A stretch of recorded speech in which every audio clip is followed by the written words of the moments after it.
The HCC Board of Trustee meetings will begin at 1:30.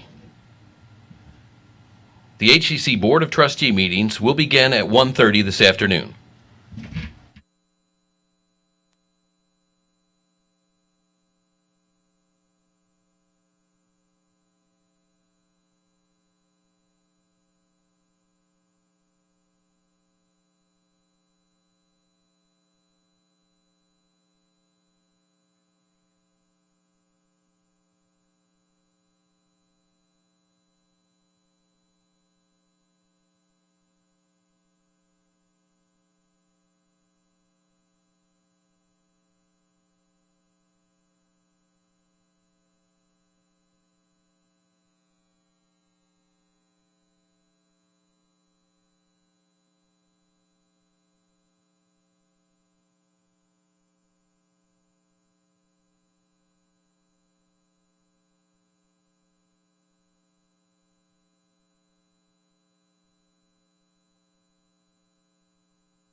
Student Affairs Committee for April 1st, 2026 will now come to order at 1:31 p.m. Thank you, Sharon. This meeting was called for the purposes listed on the duly posted meeting notice. The other committee members are Trustees Sheevan, Trustee Renee Patterson, and our alternate Trustee Eva Loredo. A citizen desiring to appear before the Board of Trustees shall complete the hearing of citizens form 24 hours prior to the meeting and file said application with board services. Sharon, as I understand, there are no citizens signed up to speak, That correct? is correct. Correct. We will begin with item A, Chancellor, Aviation Maintenance Technology Program Update. Thank you very much, Madam Chair, members of the board. This is a discussion item to provide an update on the status of the planned aviation maintenance program. And with your permission, Madam Chair, Dr. Betty Fortune, President of HCC Northeast, will provide an overview and respond to questions with members of our team. Dr. Fortune, please. Good evening, Madam Chair, members of the board, Chancellor, and colleagues. It is my pleasure to stand before you this afternoon to share with you an update on the Aviation Maintenance Technology Program. Before I begin, I would like to introduce the members of the team that have worked on this program for several years to stand and be recognized at this time, including Dr. Webster.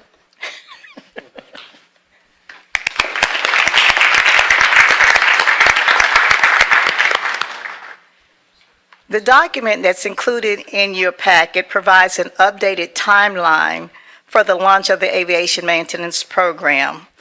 This launch will host itself in phases. The first phase, which is phase 1, is scheduled to launch in fall 2026 through the support of Dr. Webster in securing our spot and our location in the Fort Bend County District area at Kempner High School. At Kempner High School, we will start in the fall with the C1 Level 1 certificate being offered to 9th grade students at Kempner High School. The goal is not only to offer to the students at Kempner, but to the surrounding schools in that area. So it will be open to all of the high schools that are in the Fort Bend district area, so that we will hopefully will see a huge number of students wanting to be a part of this program, and they will be bussed in at that time if they so desire. In the fall of 2027, we will roll out phase 2 of the project, which will be offering our Associate of Applied Science in Aviation, in in the Power Plant Maintenance Program. This phase will be available not only to the dual credit students at that location, but also students in the afternoon who are interested in also acquiring an AAS. At this point, we have also applied to FAA for certification. We've also submitted our application to SACS accreditation for the accreditation, that we hope to roll out in fall 2027. And at this point, we will answer any questions that you may have at this time. Colleagues? Trustee Sheevan? Thank you for the update. I guess first, I'm worried we're going to capsize. This dais feels really lopsided up here. But appreciate the update. One item I was hoping that we could discuss, and if not, hopefully for a future board meeting. When we authorized the program in December, we had a bit of a discussion about, first step is amazing, but we also need to be proactively thinking through how we scale this program to soak up a pretty significant footprint of the total industry need. I've heard from staff, from constituents, when we were in DC, this came up a couple of times, that this is a desperately felt need, not only in the Houston region, but across the country. So really keen to hear how we intend to, over the next 5 years, step this program up to accommodate a larger pipeline to meet the really dire need that the aviation industry has for additional mechanics. So curious if you could speak to kind of what y'all have now, and then maybe we can schedule in that more detailed scaling discussion for a future meeting. Absolutely. Thank you for that question. Our advisory board consists of leaders from United Airlines. We have leaders on the advisory board from Southwest and several of the airlines that are at IAH, as well as Hobby Airlines, the airport that we have been partnering with and serve on the advisory committee. One of the things that we're looking at doing is partnering with Texas Southern University on a 2+2 with aerospace. So we're looking at working with them with offering the first 2 years of the AAS it would be, and then we would transfer them seamlessly to that pipeline. We're also interested and have been talking to Sterling High School about doing an aviation program for them as well. I am also interested in still doing one at the North Forest campus if that becomes possible. We'll be working in that effort to make sure that that happens. So those are some things that we are talking about, and I think Dr. Michael, when we're talking about possibly doing something else in the Southwest region. I would say the adult. So at Kempner, we'll do adult classes at night. We're launching with the dual credit at first, but then we'll move to adult classes that'll be covered. So once this lab's fully outfitted, it'll be up and running for all students. All right, no, thanks for that. I think it'd be helpful to see this all kind of pulled together with that 5-year projection, so we Okay. can see how close to maybe 50% of the total workforce demand we're getting, just to throw out a number, and what barriers we start to see as we try to scale up that total pipeline size. Because I suspect, as y'all are finding with the FAA approval, some of these are going to take some time to work through. So, yeah, just looking forward to seeing that maybe in a couple of months. Absolutely, we can definitely provide a timeline that outlines those efforts. Madam Chair. Thank you. Trustee Reichert. What is the nexus to Northeast? Is it supposed to be concentrated there, or I just don't understand the structure? So it won't be, well, we're starting, of course, Southwest and Northeast, but our goal is to venture out as far as we can, Northwest, West area, wherever we can find locations. We have not found those locations yet in those other areas, but we're depending on that advisory board to help us with that. Okay. And I can give you more information as soon as we get that information. No, I just don't understand why people were picked for the project, and I didn't know if you were picked specifically because of Northeast Nexus No. or why this was divided the way. So it was developed as a part of the Transportation Center of Excellence. Okay. Yes. Oh, okay, that makes sense. And Dr. Webster can respond as well, if you don't Yeah. mind, Madam Chair.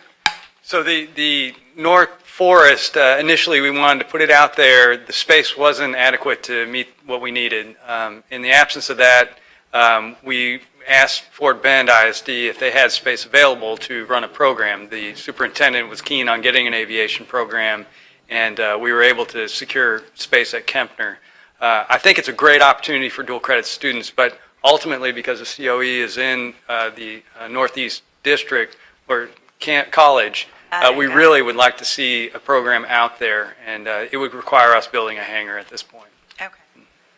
But And in the future, if we could just see how this fits into the broader plan of the college in general, what other programs are being supported and that sort of stuff, but this specific, that would be great. Absolutely. Madam Chair, may I respond? Madam Chair, may I respond? Thank you so very, very much. That is one of the exercises that we have underway now, Madam Trustee, to ensure that we can look at the adjacencies as well as the labor market demand in all of the areas so that those programs can be located in those areas where there is a need. And we know that there is a need in Northeast Houston as well as Southeast Houston and other areas also. We also know that there are universities, four-year institutions that are working on aerospace, they're working on aviation as well, and many of the programs that we can then feed into. And so we're partnering with them as well, and we had a conversation with the University of Houston Clear Lake as well because they're focusing on aerospace. And then with the variety of programs that we have, they're close to NASA precisely. And so we can easily scale that out, but what we are going to present to you as a board will be that representation as we review the labor market demand, our programs and where they are, that as phase one, we're focusing on where we can put the programs now in order to immediately start serving those populations with the programs that we have without having to incur a lot of costs with respect to capital-intensive equipment. Phase two, we will bring back to the board the information about what is needed in order to build out programs in various areas where there's a need that will require more capital-intensive equipment. So that is where we are in our planning. We've been working on that for, frankly, a little more than a year to look at where those adjacencies are. And now we're at a point where with the labor market demand, all of the environmental scans that we have done, as well as looking at what the workforce is requiring. That's where we are in preparing to present a budget to the board that we will propose for your consideration. But yes, we will be happy to bring that information back that was requested. Can I? You're welcome. Trustee Jefferson? Just Thank one you, more. Dr. Fortune. Oh, go ahead. Go ahead. Well, I was just going to make one more comment on the geography of North Forest. So it situates itself about 20 minutes from IAH and then about 18 minutes from Hobby. So it's perfectly spaced for that. We just need the facility. So thank you, Dr. Fortune, and thank you, Dr. Webster, for answering those questions. I have a little bit of a concern, but I just want to get an understanding. So, Dr. Fortune, when you mentioned that students would be bused in, you're just talking about within the Houston area to Kipner High School, right? What I'm talking about when I say bused in, that was only for Fort Bend ISD. So the students within that area, those schools that are in Fort Bend ISD, the high schools there, they will start a campaign to recruit students for that program there. When we move to the northeast side, we will definitely start doing those things for some of our schools. Right now, we have schools that we bus in now. Booker T. Washington is bused in daily to the North Forest campus to do welding. So those are things that we've been doing those things. Okay, so my next question is, I know that we initially, had the aviation program at the Northeast campus. What measures are being taken to notify those individuals that may have been interested? Because I know there was tours, and what's going to happen to that space at the North Forest campus? Thank you for that question. So we have been meeting with the counselors. We had a meeting with the counselors on yesterday when we made them aware of what was going on with the aviation program. I've also met with my community leaders, and they've also been made aware, and they know that we are still working to make that effort become a reality for them. So they have been made aware of it, and Okay. they seem to be okay. Okay. And Thank what's you. going to happen to it in the meantime, we will be able to offer more auto mechanics classes and welding classes in that area as we move forward to designing and being able to fund a facility that will host a hangar. We do have a third airplane that has been gifted to us, but we haven't brought it in because we have the two that are still there and we need to move those two. So I believe that by 2027, after we get the certification from the FAA, we'll be aligned to be able to move rapidly. Thank you. Madam Else? Chair, may Yes, I would like to commend Dr. Fortune for the work that she's doing and has done. Her role as president of the Northeast College is relatively new. She moved in after a lot of the decisions had been made or had not been made. And so she's moving this forward in an expeditious manner to ensure that we can start developing that program and serving the community and providing that expanded opportunity to other areas, definitely to include Northeast as she does her work. Thank you, and thank you. Thank you so much. Okay, Chancellor, let's move to item B, the dual credit certificate pathways. Thank you so very much, Madam Chair, members of the board. This is a discussion item of dual credit level 1 and level 2 certificate pathways that provide high school students with expanded access to high-demand, high-wage career opportunities. And with your permission, Madam Chair, Dr. Norma Prez is not here today, but Dr. Desmond Lewis will provide an overview and respond to questions. Dr. Lewis, please. Good afternoon, Madam Chair, Trustees, Chancellor, and colleagues. Houston City College's dual credit program continues to expand its partnerships and deepen its impact across the greater Houston region. By strategically aligning academic and workforce pathways with our dual credit partners, HCC is helping students gain early access to college-level work, industry, recognized credentials, and career-aligned learning experiences. Work that supports THECB's building a talent-strong Texas and recent legislation such as House Bill 8 and FAST funding. But before I begin, I'd like to recognize the P16 team in attendance. Would the Dean, Associate Dean, Directors, and Advisors please stand to be acknowledged for their efforts?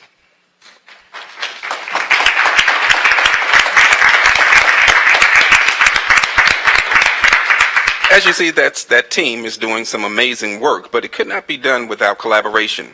Collaboration with our dual credit partners is critical to the program's success, and I'd like to acknowledge Daniel Gray, Deputy Chief of CCMR from HISD, who's here in attendance with us now. Mr. Gray.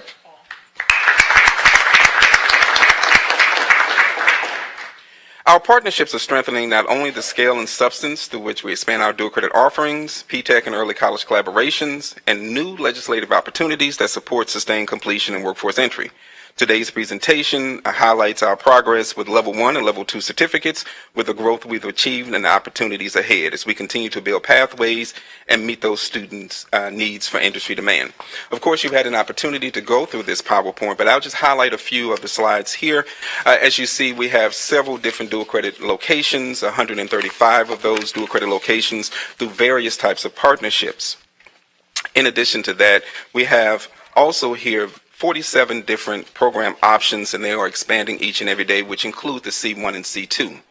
Here's a list of our Level 1 and Level 2 certificates that are currently being offered across the district at multiple locations with our students. And of course, as you look at this list, you'll see it covers many different areas that are high demand and high return for our students that are there. One of the most exciting aspects of what's going on with the C1 and C2 are these opportunities. The opportunities such as House Bill 20, HISD's 15 programs of study that we were just having a meeting with them about that are going to be operationalized across multiple different locations in the city, and P-TECH integrated stackable pathways, our college and career accelerated program, and also continuing education pathways for our students to be integrated into many of these pathways. Here, you've seen this before in a previous board presentation, but this slide, it indicates it's a cost analysis that reflects institutional support, instructional delivery, and resource investments across fiscal years 23 through 25. It also aptly reflects the financial gains that the dual credit program has achieved, as noted by fiscal years 2025's program contribution line. So, in conclusion, HCC's partnership and dual credit outcomes continue to rise, and the growth in Level 1 and Level 2 certificate completion, workforce pathways engagement, P-TECH and early college participation. As legislative and workforce landscape evolves, HCC is positioned to continue expanding access while ensuring program quality and alignment across our partners for dual credit. At this point, I'll take any questions that you may have. Colleagues? Trustee Sheben? Thanks for the presentation. Again, always impressed by the work that the P16 team does. Curious, so today was is the AI Innovation Symposium Expo at West Loop College, or West Loop campus and Southwest College. So we commend Dr. Webster and his team for pulling off yet another amazing conference with AI. So curious, I didn't see AI in the list of offerings that our partners are signing up for in terms of dual credit. Curious, with the Level 1 certificate coming in the fall, are we getting any interest from the ISDs about incorporating that into their dual credit offerings? Definitely. We're working towards those targeted ends at this time. In fact, that's one of the programs that myself and Mr. Gray in the back of the room, our HISD is here. We've met with many of our ISDs, and we're working to crosswalk that at this time. So you'll see a growth in those opportunities, again, to capitalize on this unprecedented opportunity and time for dual credit students. And let me say this. The Chancellor gave us a challenge to go to the moon. We have a Youth and Teen Symposium that's coming up. And I want to tell you right now that we're working to have an astronomical day on April 18th that will highlight many of these opportunities where dual credit students or potential dual credit students will come to the campus. And we're going to have a lot of big surprises on that day. So you're going to see some more of that to come. Awesome. Looking forward to it. Thank you. Anyone else?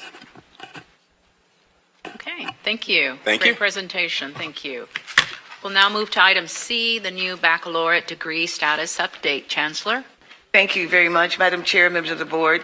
So this is a discussion item to provide a status update on the development of 3 applied baccalaureate degree proposals in the areas of information technology, project management, and early childhood education and teaching.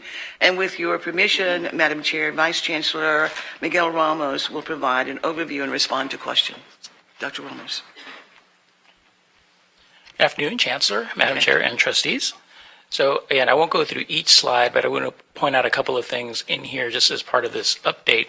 So you're going to see a couple of evolutionary steps in the bachelor's development process, and we talked about that in the fall in terms of curriculum and how it changes over time. So we've actually focused now as programs on 3 baccalaureate degrees related to information technology, project management, and education teaching. First of all, project management. So if you recall in the fall, we talked about the idea of a business administration degree. And in looking at the market or in the region, we have a lot of saturation in terms of business administration, business management, organization, leadership.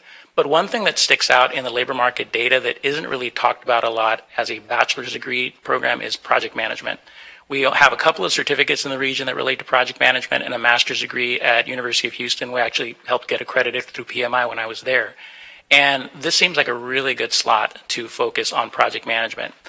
The way that this one is structured is really interesting. So it was inspired in some degree by Arizona State University, which has a 2+2 program out there, where they have any AAS for 60 hours that gets brought into ASU, and then they teach the last 60 hours with 45 hours in the project management area, plus some core. So it's a little bit different in Arizona in the way they structure the core. But as you see the basic outline here, we have 60 hours of project management at the upper level. So those are the last 2 years of the degree. Not only can we bring in other business degrees, depending on how people want to specialize, so accounting, banking, finance, business management, but it also opens up the possibility of a number of other AASs across the region. When we look at the numbers in terms of the labor market around project management, it's a robust market. There's a lot of job growth over the next 5 years, but it also focuses specifically on areas related to construction, information technology, or tech, and also business. What it doesn't take into account is project management opportunities in a variety of other fields. At HCC, we have a project management department, so higher education is definitely one. Programs that work in the arts is another area where we really don't think about project management, but I know from experience that there are project management things that happen in the arts that would be very, very useful. So it actually, I think the market for this is much broader. It also has the benefit of being unique. There aren't many other bachelor's degrees in the state related to project management. The second one that we want to focus on is information technology. So this started off in the fall as computer information systems, but in looking at the needs in the region and some of the job titles that are floating out there in terms of the labor demand, the program felt that an information technology BAS as a title might make more sense in terms of computer networking, information systems networking, these sorts of career options. There is a very, very robust market in all the areas related to it. With the approach that they've taken is to create several different pathways to the bachelor's degree. So as you can see here, they start off with the applied certificates in computer information systems networking, computer systems networking, cybersecurity. They've added a set of specializations on the back end. So as you get the upper level courses in BAT, information technology, you can also have a specialization in cybersecurity, cloud infrastructure, software, and web development. Not only does that give students a lot of options in terms of particular areas they might have interest in, but it also means we don't have to redevise the entire degree if for some reason we find out in 2 years that software development, for example, is in fact impacted by AI. We can switch that out with a more relevant specialization as that market comes on board. They are also going to introduce a new information technology AAS that feeds right into that process, but also develop alternate pathways that take into account AASs that already exist, like app development, computer systems networking, and computer information systems. So it does give the students in that area a wide variety of pathways in order to enter into this field. Probably the biggest change that you will notice in this presentation is the switch to early childhood education and teaching from nursing. So Yeah, and why. I will explain the why. So because of the way that the Board of Nursing works right now with our associate's degrees, we won't be able to apply for a bachelor's degree in nursing for a couple of years. We have to go through the certification of the LVN to ADN, then we got our direct ADN. So we'll have that slot for a couple of years.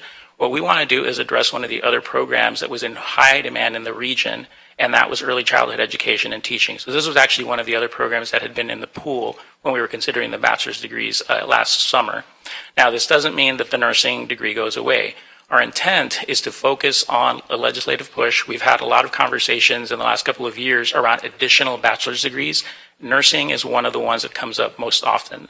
And so we've seen that in the last 2 legislative cycles, and we really want to make a push to advocate for having not only more bachelor's degrees generally, but BSNs, because that is super high demand, and we want to make sure that we have that on the table. In the meantime, we have a degree in early childhood education and teaching, which addresses a need now. We have well, I think something in the neighborhood of 10,000 slots across the region in terms of teaching need. And the way that this one has been built out is it takes advantage of applied certificates in child development administration, infant and toddler care. Generally speaking, students that get degrees in this area, it's very, very high demand, but not high pay. And so we want to create pathways that allow students to progress in a career path that allows them to go from a, say, child care worker to a preschool worker, and then putting them on a pathway into elementary teaching, at least up to the 3rd grade. And so that gives them several options in terms of career choices as they build their skill set, as they achieve different levels of credentials. And so that was the reasoning for this one. The general timeline for implementation of these programs is here. We are still working on the basics of the curriculum itself. We have the outlines of the curriculum, and now we're selecting specific courses. And the curriculum really is the ballgame. That dictates how we develop labor market plans for the state, how we apply for CB and SACS approval. And that's probably going to be ready by the end of April, because we have to start going through the approval process in May with the Curriculum Council and the Dean's Council. In June 26th is when we hope to bring that in front of the board so that you can consider the programs for approval, if that is your choice. If that is approved, we would submit to SACS and the CB in July of 2026, and then that leads to a review by SACS, which would be voted on in December of 26 of this year. And should we pass all those benchmarks, then we would be ready for implementation for the programs in January of 27. And so that is the general outline. And so I'm happy to take any questions. Colleagues? Trustee Mike Reichard?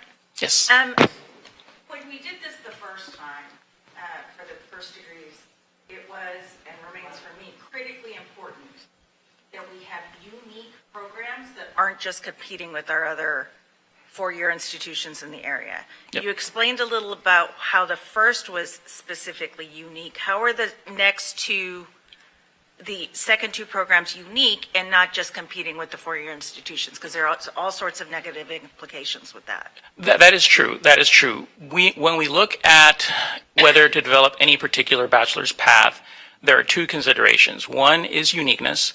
The second one is demand. So we know for a fact that the childhood education is one of the programs that has spectacularly high demand across the region. We know that Lone Star is going to implement one in the fall, that San Jacinto already has one, and there are other community colleges across the region that have either wanted one or have been part of the legislation that have asked for additional bachelors specifically to offer that degree. So we believe that the market for that particular set of skills is very, very robust. Like, we wouldn't be competition in the sense of other people are offering it, but it's not that there wouldn't be opportunities for jobs in that space. For information technology, that's another area that is in such high demand that having a degree in that area is going to fill a need as opposed to take away necessarily from other programs across the region. So as we look at Hanover Research, we've used them to do some recommendations on bachelor's degree. We were at a meeting at San Jacinto as part of a higher Houston Endowment grant a few weeks ago with the National Center for Improvement and Inquiry. And one of the programs they point out is information technology. They've told us if you have information technology as a bachelor's degree, that's usually where we want to emphasize the career options, because people that want to have what they define as a good salary, which is above $65,000 in the Houston region, they need a bachelor's degree to go into those fields. And so given the number of job opportunities in those areas, that it makes sense for us to focus on information technology specifically and tech more generally. So they aren't. Not necessarily. Yeah. Yeah, just a comment. The project management bachelor is really interesting to me. I'd encourage y'all to reach out to the staffing agencies, and I can give you a few specific names offline. But they've had, at least in my experience, have had a hard time staffing Scrum Masters, Agile facilitators, Kanban facilitators, that the business community, at least in energy, is really screaming for that expertise, but doesn't want to bring them on full time. Yes. So I think they could give you an interesting flavor on the types of curricula that their customers are looking for that could see some pretty quick uptake, not only in recruitment, but also placement from that bachelor's program. So excited about that one. Yeah. I'm concerned about the IT one, and I think we talked about this in December a bit. You got the Federal Reserve of Chicago, I think, published a study that AI is already starting to impact the IT and computer science market.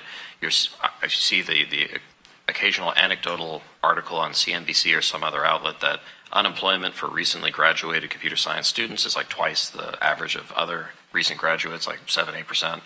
And so just want to get your thoughts on how we're going to buck that trend. There are schools out there like University of Maryland and Purdue that have amazing placement statistics, but then the vast swath of computer science programs across the country seems to be kind of oversupplying an adequately supplied market, especially with some of these amazing AI tools coming into play. So curious for your thoughts on that and how we're not going to get into that same trap. Yeah, so a couple of support letters that we've had from industry locally and nationally have provided some guidance on how that might play out. So AI is, I hate to think of it as a threat. It's a tool, and I think about it neutrally. It can either be a threat or it can be a boon depending on how you structure the curriculum. So the folks that are leading this particular effort are the folks that also were part of the AI program, the bachelor's degree in AI over in DIT. And so as they've reviewed the current industry trends, the industry messages that they get are that we need programs that are able to adapt artificial intelligence into their curriculum and into their work experience. And so they're trying to create folks that are conversant in the AI space as opposed to creating a redundancy. So, we do know that things like programming, that's one of the areas where AI is really becoming a force in terms of displacing potentially entry-level workers. So to the extent that you can create a curriculum or a set of learning objectives that doesn't necessarily compete with artificial intelligence and what it can do, but rather incorporates it as a recognized tool that can be used to enhance your skills, then that's where they want to go. All right, thank you for that. Yep.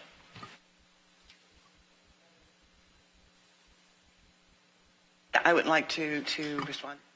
Go ahead. I'd like to bring some additional clarity to the difference between Baccalaureate of Applied Technology, Baccalaureate of Applied Science programs versus Bachelor of Science, Bachelor of Arts.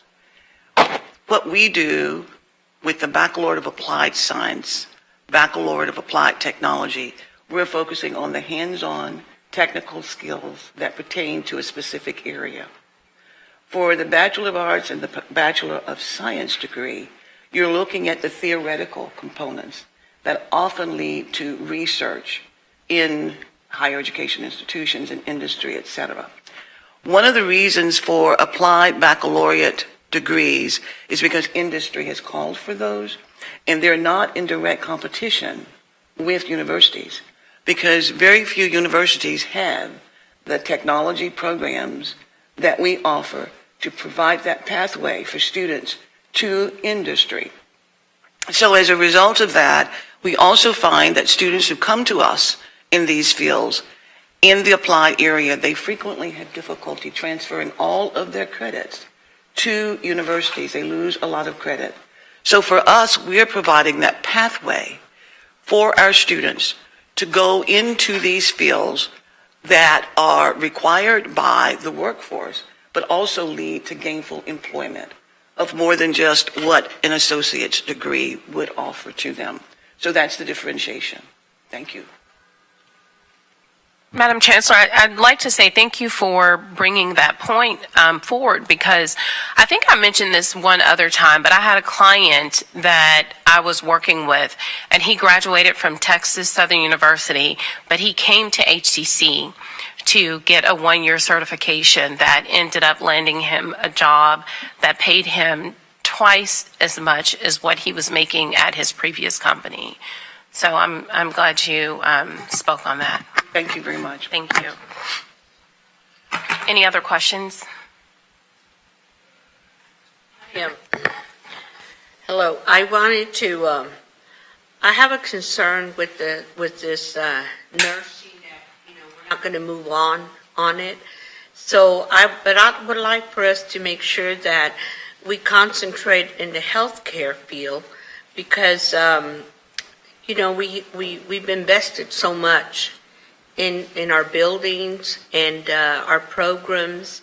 And so therefore, I like for us, before we move on and adding new programs, let's see how we can grow what we have. And I know that in speaking to, at an event, I was speaking to someone from the Texan organization. They asked me, do we have a kinesiology program? I did not know.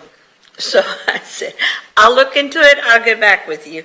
But, so I don't know, if we have that program. But We do. Oh, well, that's good to know. But we're not advertising it, so we need to market and advertise the programs that we do have. And for us to build up on those programs instead of going out and getting new ones. So that's just my thought on that. Thank you. Thank you. Yeah, I would just like to make one additional comment on this. I think what happens is, and of course we been to the wishes before, one of the things that happens is that community colleges that currently have baccalaureate, my baccalaureate program, that they become the feeder school for all of our students who then complete their associate in applied science, associate in applied programs.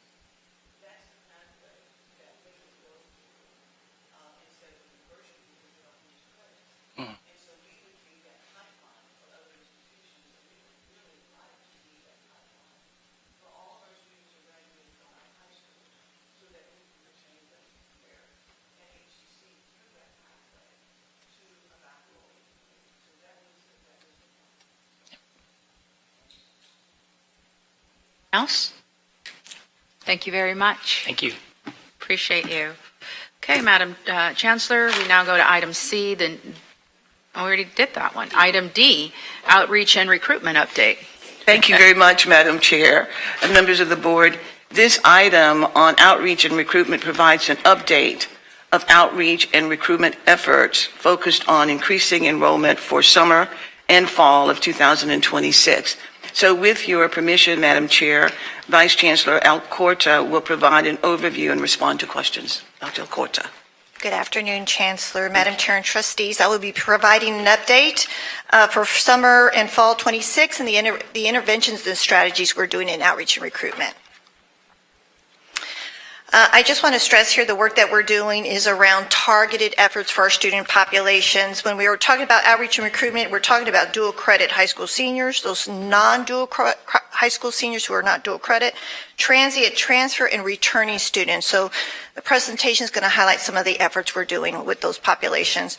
This is a student enrollment funnel snapshot that I wanted to share with you, where you look at our funnels from our applications to enrollment. We do know there's areas for us to improve. When we talk about applicants, this is where every student is applying for our programs. And we do know that some individuals may be applying to several institutions. So we do know that is an area for us to still count as we're trying to get them enrolled. It's not an off target, but it's a target that we're wanting to be sure that we get those applicants down to enrollment. This is our current status from summer 26 to fall. Fall's not open yet, so that is an area that we're going to keep our eyes on and really proactively engage our applicant pool. Wanting to share some outreach and recruitment events. Again, these are efforts that are happening across the colleges with district support, but this is outreach and recruitment efforts. It's all staff at the colleges who are helping.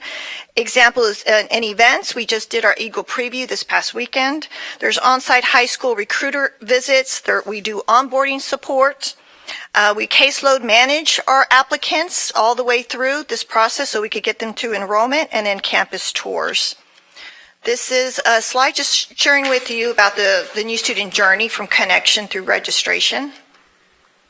This is our annual communication cycle. Things depend on when we start to do our social media and our intensive communication through email and text based on the cycle. So you see that summer is open right now and fall is about to open. So we want to be sure we're messaging summer and fall schedules around the same time. So this is our enrollment communications general campaign. This is around automated messaging. So we are doing it by text and emails. You're seeing it around Eagle Preview. We highlight registration when it opens, paying for college, and our registration fairs.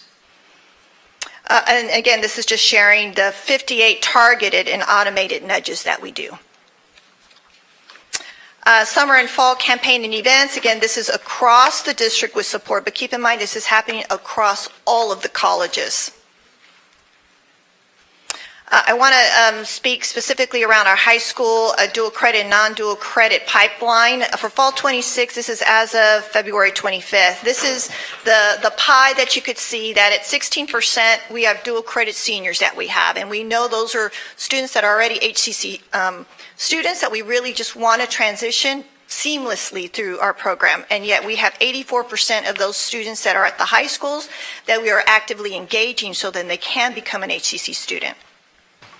This is the way we collaborate with P16 and recruitment through the dual credit pipeline. So you see the P16 has their role in dual credit and then connecting with our high school partners, as well as our recruitment and advisors that are touching base with both of these departments so then we could transition these students.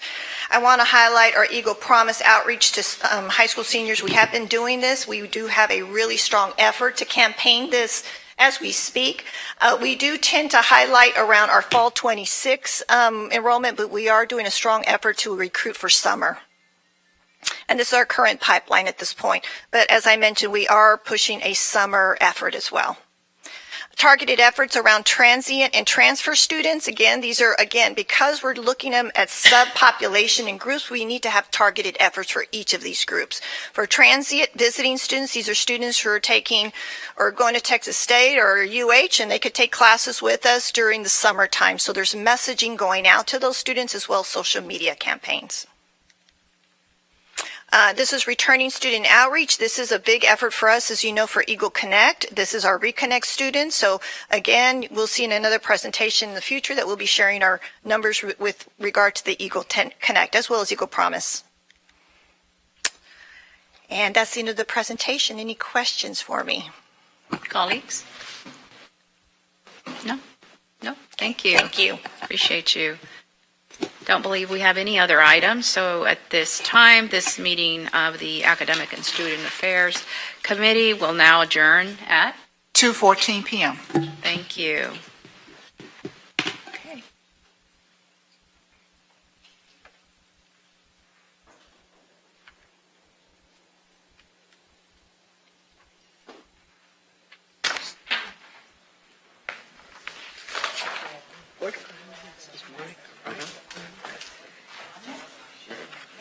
No, but I'm saying you're the chairperson.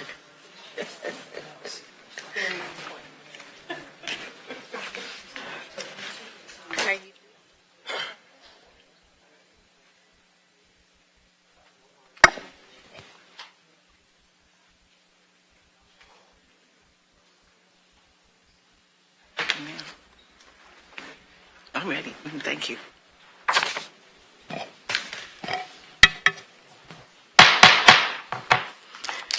This is called to order. The meeting of the Audit Committee for April 1st, 2026 will now come to order at 2:15 p.m.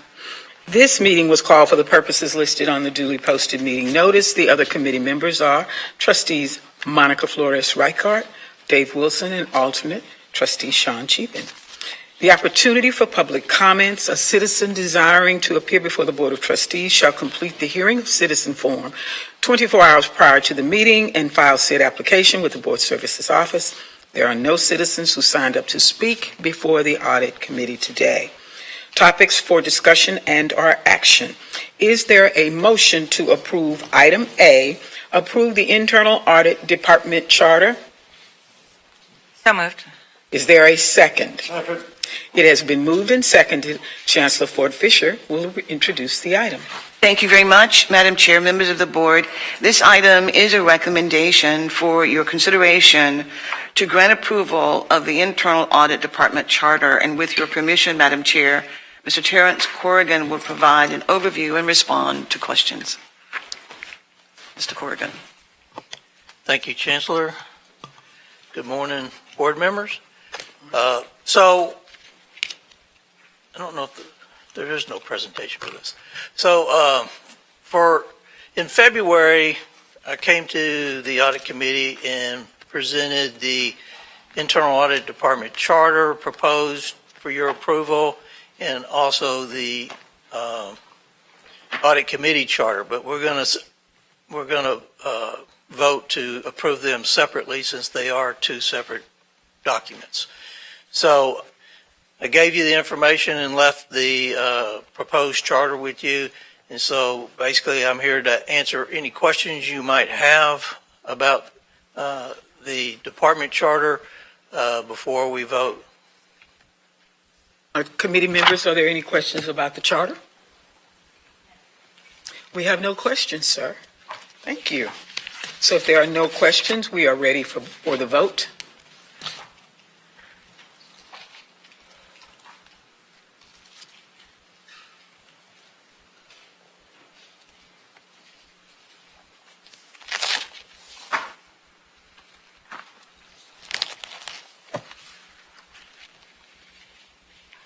Voting has concluded. The motion passed with a vote of 3-0.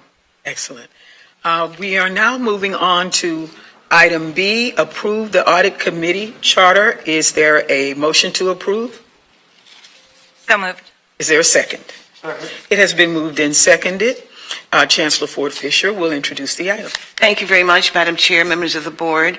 And this item is a recommendation for your consideration to approve the Audit Committee Charter. And with your permission, Madam Chair, Mr. Clarence Corrigan will provide an overview and respond to questions. Mr. Corrigan. So again, like I said earlier, in February, I brought this to your attention and brought the proposed Audit Committee Charter to you so you could digest it and ask any questions that you might have before you vote on it. So I'm willing to answer any questions you have about the Audit Committee Charter. Committee members, do we have any questions? We have no questions, so we're ready to vote.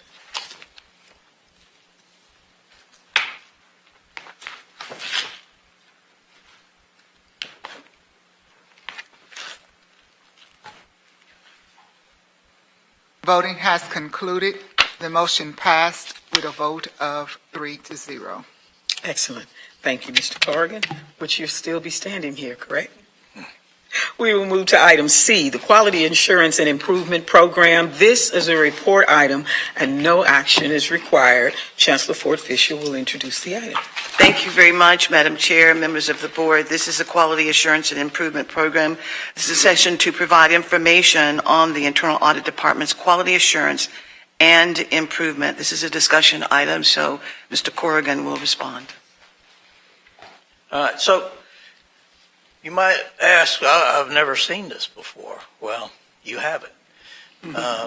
We've had it, Quality Assurance Improvement Program, but it was not required to bring it to the Audit Committee and Board for approval, for their review and input.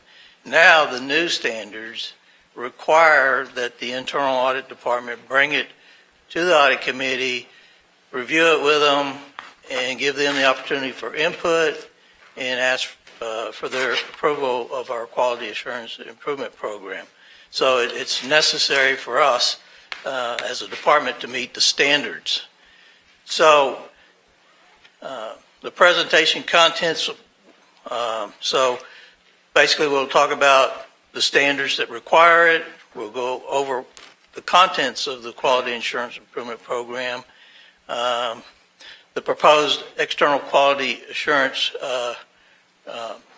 method for basically you ask who audits internal audit. Well, every 5 years we're required to have an external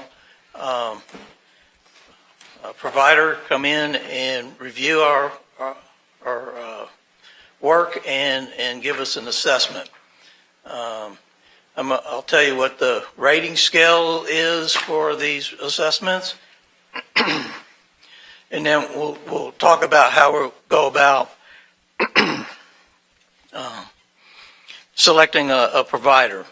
And then the standards now want us to talk about how the Internal Audit Department basically measures their performance and their methodology. And so we'll end up coming back in May and asking you to approve these things, which is what the standards want us to do now. So these are the standards for the Quality Assurance Improvement Program. It goes over the quality standards, internal quality assessment, which is us doing an assessment on ourselves, internal audit, and then the external quality assurance assessment. So these are the contents of the Quality Assurance Improvement Program. The main meat to the Quality Insurance Program is the internal quality assessment, which is the assessment we do on ourselves. We do assessments ongoing, but periodically, which is annually, we do a complete assessment of our work. And then we issued a report. We issued that report to you in March, which was our assessment of ourselves. And so we put an awful lot of work into it because the new standards require more. And so we wanted to make sure we were ready for the external quality assurance assessment. And so then there's the external quality assessment. That's another main thing. And then basically performance measurement, so of the internal audit department. So there's two different methods that you can use to do your external quality assurance assessment. And so the first one is a full external quality assessment where the assessor will come in and they would start from scratch. They would ignore the internal assessment you did on yourself. And so, as you might imagine, that's going to be a lot more expensive. And it's not going to take advantage of the assessment that we did. And then for a department our size, it's abnormal for the quality assessor to do a full assessment. It's more for an Exxon or somebody like that. So the self-assessment is the second method where the provider would use our self-assessment and they would independently validate it. And so we're recommending that we go that route. It's less expensive. You can find highly qualified people to do it. It leverages the work we've already done. And for a audit shop our size, that's pretty much the norm of what you do. So the quality assessment, the 4-point rating scale.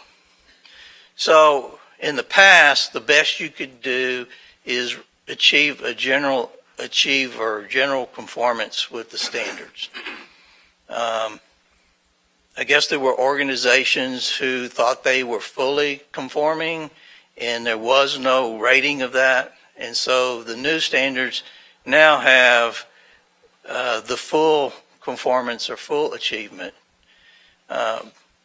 We won't reach that because when we did our self-assessment, we had some things we needed to fix. One thing we needed to fix is we've never come to you and reviewed this information with you, and that's required now. And so basically, we would expect to end up being a general achievement. If we got any lower than that, we would be very disappointed in ourselves. So, in selecting the provider, what we plan on doing this year, we've gone to procurement operations already. And the idea is this is a professional service. The main criteria for selecting a provider of a professional service is the best qualified. And so that's the route we plan on doing with our procurement operations to select the best qualified provider to perform our external quality assurance assessment. I mean, there are many other routes you can take. But that would be the best route, I believe. So the assessor, the minimum qualifications, the lead validator must hold a certified internal auditor credential and be active. They have to demonstrate experience in doing these external quality assessments with the new 2024 global standards. We want them to have experience in higher education, internal audit operations, and they need to be independent of HCC in absence of conflicts of interest. Preferred experience, we want them to be familiar with risk-based internal audit practices and performance expectations emphasized in the updated standards. And we want them to have strong virtual facilitation skills, and we want them to have secure digital collaboration practices. These days, in the world we're in now, the majority, if not all, of an external quality assurance assessment can be done virtually. But I guess they might want to come and talk to people face to face too.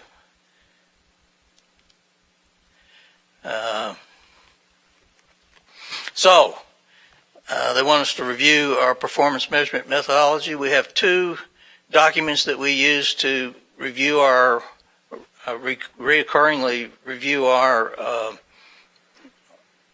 performance. One of them is the unit core functions and assessment, and this is a thing that all the units that HCC do. It's part of the accreditation process, and these are your core functions, and you spell out the goals in your core functions, and then you assess and make sure that you're meeting those.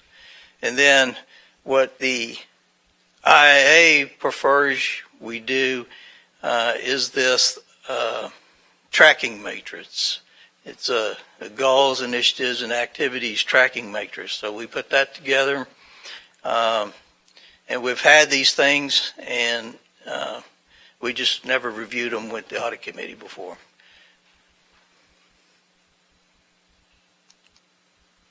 So those two documents are attached in your package. Also attached in your package is a copy of our quality assurance improvement program, the actual overriding document for doing it. So in May, to give you time to look at those documents, come up with any questions you have about them before approving these things, we're going to come back and ask you to approve the Internal Audit Department's Quality Assurance Improvement Program. We want you to approve the proposed quality, external quality assurance methodology.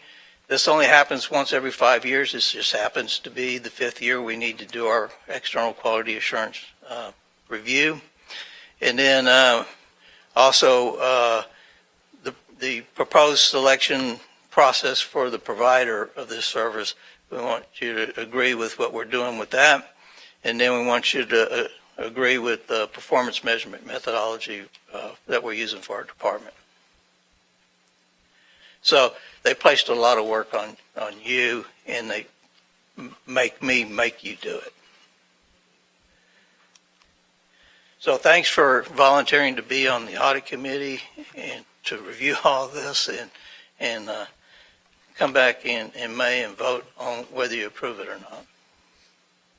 If you got any questions, I'm more than willing to answer them. Committee members, any questions? Trustee Wilson. Is the internal audit that you do of the internal audit committee similar to the board's self-assessment of the board? We don't do an audit of the audit committee. We do an audit of our internal audit department. Any other questions? Thank you, Mr. Corrigan. That was very informative, and we look forward to our homework. The next item is item D, the Enterprise Risk Management Risk Reporting Minors on Campus Update. This is a report item. No action is required. Chancellor will introduce the item. Thank you very much, Madam Chair, members of the board.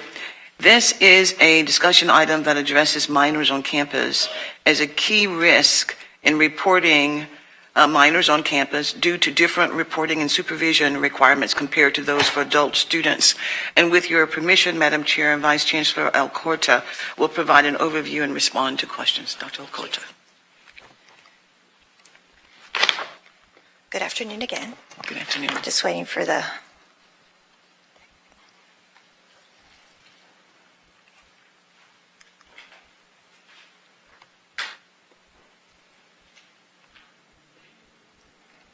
Okay.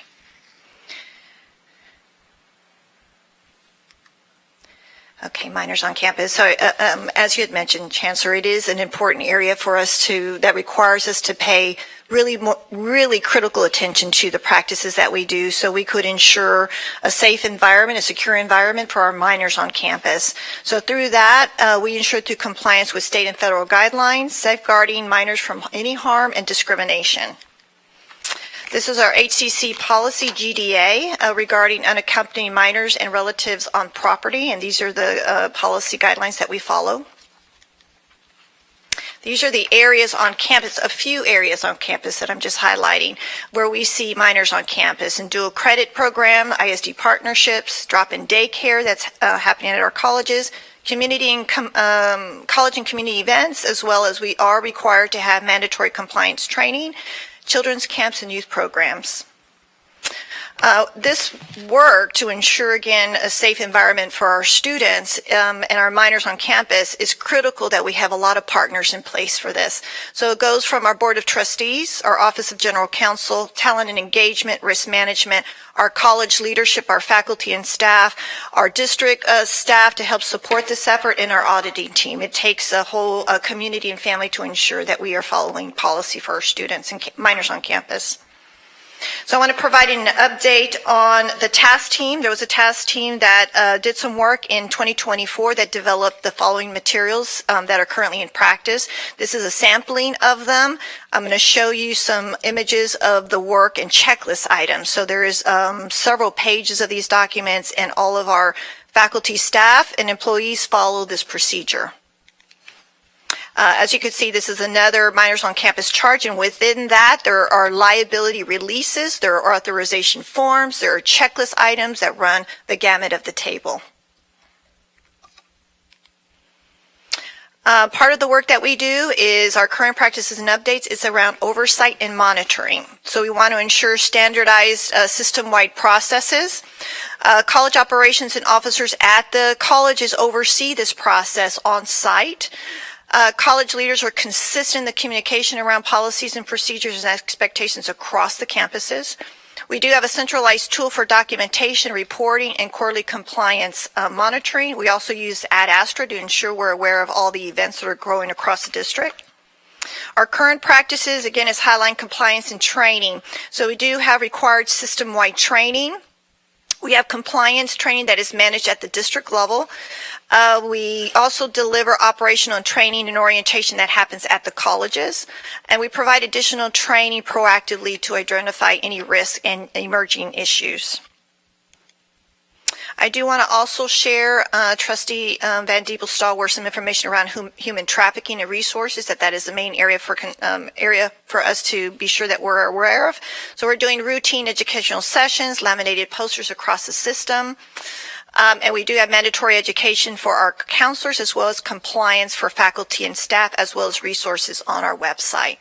And as a request from Trustee Vanderbilt-Stallworth, I just do have an update around our mental health support services at HCC. As you know, we prioritize mental health and wellness across the system. And I do want to highlight a 24/7 crisis support hotline that we are starting to establish and launch in spring 2026. We will share more of that information in May as we do that counseling ability services presentation. I do want to highlight 3 individuals that do help with this work: Dr. Holloman Douglas, Gwen Drumgool, as well as Christy Holden. They help us with this compliance and training, but it takes a whole community being sure that we're following that and we're keeping our environment safe for our students and minors. Any questions for me? Committee members, do we have any questions? Trustee Wilson. What is the age of a minor? We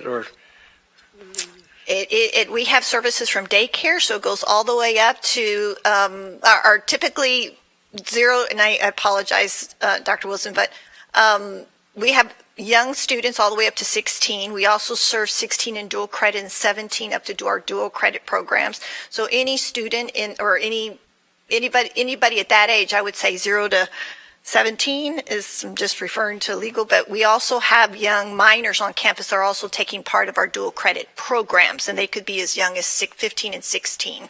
And early college high schools is also in that. So again, we have freshmen, sophomores, seniors on campus. Minors on campus for this particular program is also highlighting students or minors that are coming on campus for other events. So any student who's in early college, high school, or dual credit are considered HCC students, so they also comply with our regular regulations for those students, but it's also encountering young students who are or young individuals that are coming on campus for other events outside of instruction. So is it 18 and less or 17? I would say, again, we have, in early college, high school, we have individuals from a freshman, sophomore, junior, senior that could run about that age that are, but again, in our child care programs, they're younger than that. So who does it would this be from policy 0. apply to? This policy applies to, Age. Madam Chair, under the age of 18. I Please, Joe Counsel, apologize. please. Yes, I have not looked at the statute at this exact moment, but most likely it applies to 17 and younger, but we can get that information to you, Trustee Wilson, to be exact. And is there a distinction between toddlers for a minor that's, less than kindergarten Well, like I mentioned, in this policy? and I think we just need to be clear in policy because it's not. Yes, age we can get that specific. information to you, but the reality is that they will need to be accompanied by a guardian An adult. or their parent. If they're younger, they have to be with a guardian, and then so from 5 to 17, they can come by themselves? The only caveat is the students that are in the dual credit program, when they are on our campus taking our courses, they are our students, and they don't have to be accompanied. A little I do wanna confused in my mind. And we Okay. can send something to you to have more specifics so that you know that clearly in a chart. Madam Chair. Thank you so very, very much. I agree with the excellent presentation that was given by Dr. Alcorta, and the minors typically under the age of 18, and as was indicated. And then we look at those students who are part of the early college high school, as was mentioned as well. There are separate quarters for those students, such as with Challenge, early college high school. They are in their separate space. And then when they go into the spaces where we have programs, they are accompanied by their faculty and staff. For the younger children who come on campus, they have to be accompanied by their parents. Then we have the North Early College High School, North Line, and they have their separate building. But there are occasions when they come to the Northline campus for courses, and they are accompanied there. So they cannot linger in the building after their classes, and those are clear guidelines that are specified. So we have those guidelines that we abide by. I think perhaps what we need to do is just to make sure that they are, once again, reviewed, and then they are placed in the appropriate hands so everyone knows what's allowable. Thank you, Trustee Madam Wilson. Chair? I just wanted to commend your presentation Absolutely. style. It is not wordy, it is quick, it gives us what you need, you're in and out. It's really appreciated. I really, really appreciate that. Thank you.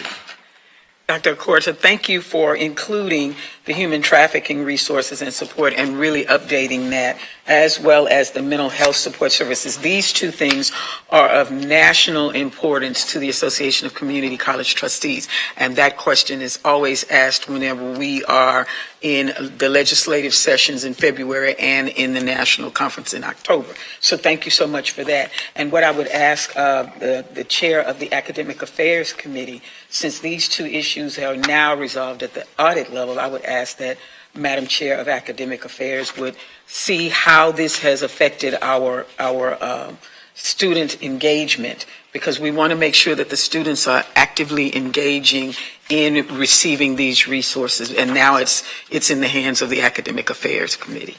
Thank you so much. Thank you.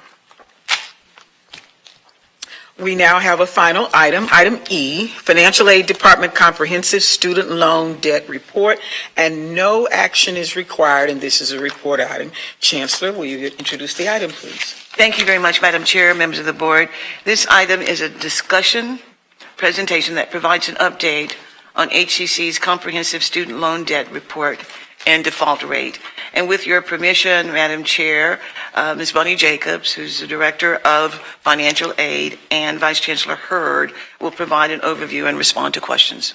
First, Ms. Jacobs. Thank you. Madam Chancellor and the board, good afternoon.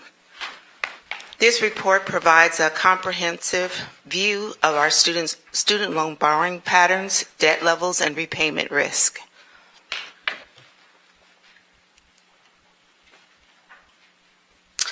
This slide outlines the federal student loan options available through the direct loan program. Subsidized, unsubsidized, and plus loans where eligible students and parents borrow directly from the U.S. Department of Education to help cover educational costs. This outlines shared responsibilities between the college and students for federal student loans. Colleges must clearly communicate total aid, enrollment requirements, and borrowing implications. Students must be enrolled in at least 6 valid credit hours to qualify for loans. Entrance counseling and semester-end debt notifications ensure students understand their borrowing and repayment obligations. Beginning in award year 26-27, federal loan amounts will be adjusted based on a student's actual enrollment level, rather than automatically awarding full annual limits. Full-time students may still receive the full amount, but part-time and three-quarter-time students will have loans prorated. This change is intended to prevent overborrowing, particularly for part-time and stop-out students, and it supports lower debt levels and reduced default risk.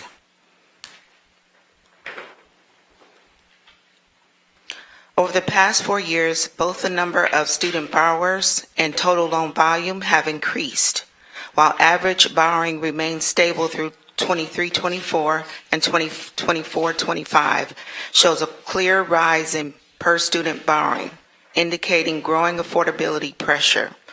This trend reinforces the need for continued monitoring to balance access with long-term student debt risk. This slide shows that student loan borrowing at HCC remains concentrated and relatively modest. While the number of students borrowing has increased, particularly in 24-25, average aggregate debt has declined, staying under $18,000 for both Pell recipients and all borrowers. Among graduates, average loan debt has remained stable at about $20,000 to $21,000. Overall, higher aggregate debt reflects more borrowers, not higher per student borrowing, which helps moderate repayment and default risk. This highlights the low cost of attendance at HCC, with in-district tuition as low as $767 per semester part-time and $1,274 full-time, which significantly reduces students' need to borrow. Combined with strong grant aid, many HCC students are able to attend with little or no loan debt.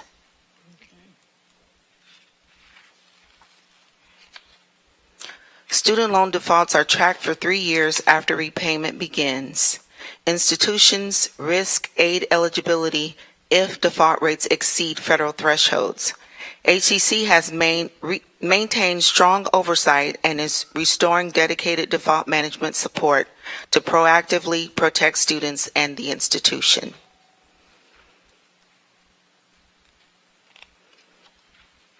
Beginning in March 2020, federal student loan payments, interest, and collections were paused until October 2023, resulting in 0 cohort default rates nationwide for FY 2020 through FY 2022.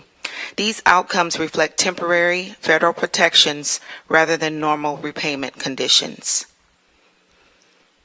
HCC's cohort default rate declined sharply prior to the pandemic and remained at 0% for FY 2020 through FY 2022, largely due to temporary federal repayment protections. We have received our FY 2023 draft cohort default rate, which is 0.3%, marking the first post-pause cohort to show repayment activity. While still exceptionally low, this shift signals the transition from pandemic relief to full repayment and reinforces the importance of continued proactive default prevention efforts. Again, FY23 is the first cohort entering repayment after the COVID pause, making it the earliest signal of post-pandemic default risk. While still influenced by temporary protections like the on-ramp and fresh start, federal officials are warning institutions to prepare for rising cohort default rates, starting with this cohort.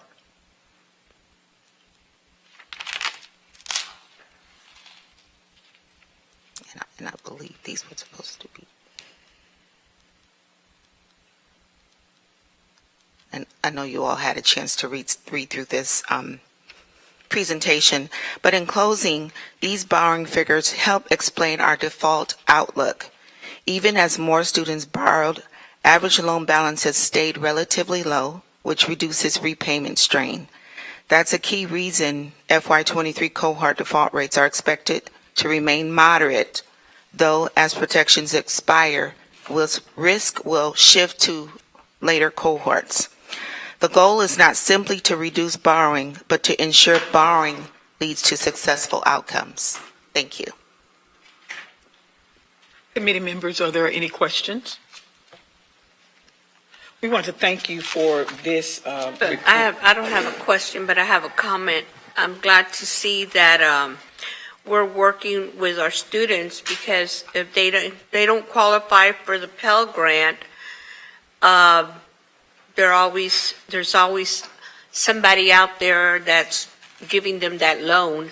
And I know that we've asked in previous years that for us to inform the students that, you know, we don't want them to get an easy loan, because they're going to have to repay it, and sometimes they don't understand the commitment to repay. And so therefore their debt is high. And so I still wish that there was a way that we could inform them or teach them and talk to them about the challenges of just getting an easy loan. Even though it says that, you know, the interest is the lowest, it's still a loan. Yes. And so they need to know the difference between the two. And so we've talked about that every year. Yes. And so I know that although we're not able, I think there's still a rule that says that they can only be informed about it one time, and that's it. Is that still true? That's correct. Yeah. We're not allowed to set up any barriers to prevent students from borrowing if that's their choice, unfortunately. Right. So, but I wish that we could still, you know, let them know that you borrow, you got to pay it back, you know, and so so it's a commitment, Yes. you know, and then we have the other side that know that they get the money, they use it up, and they didn't finish their schooling. And so so we're on top of that as well. So thank Yes. you. Thank you. Thank you. This was a comprehensive report, and we appreciate understanding, being given a clear understanding of the financial aid department and what the student loan debt looks like for us. Greatly appreciated. There are no more items, and there is no adjournment to closed or executive session. So the meeting of the Audit Committee is hereby adjourned at 3:51 p.m.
The meeting of the Board Governance Committee for April 1st, 2026 will now come to order at 3:01 p.m.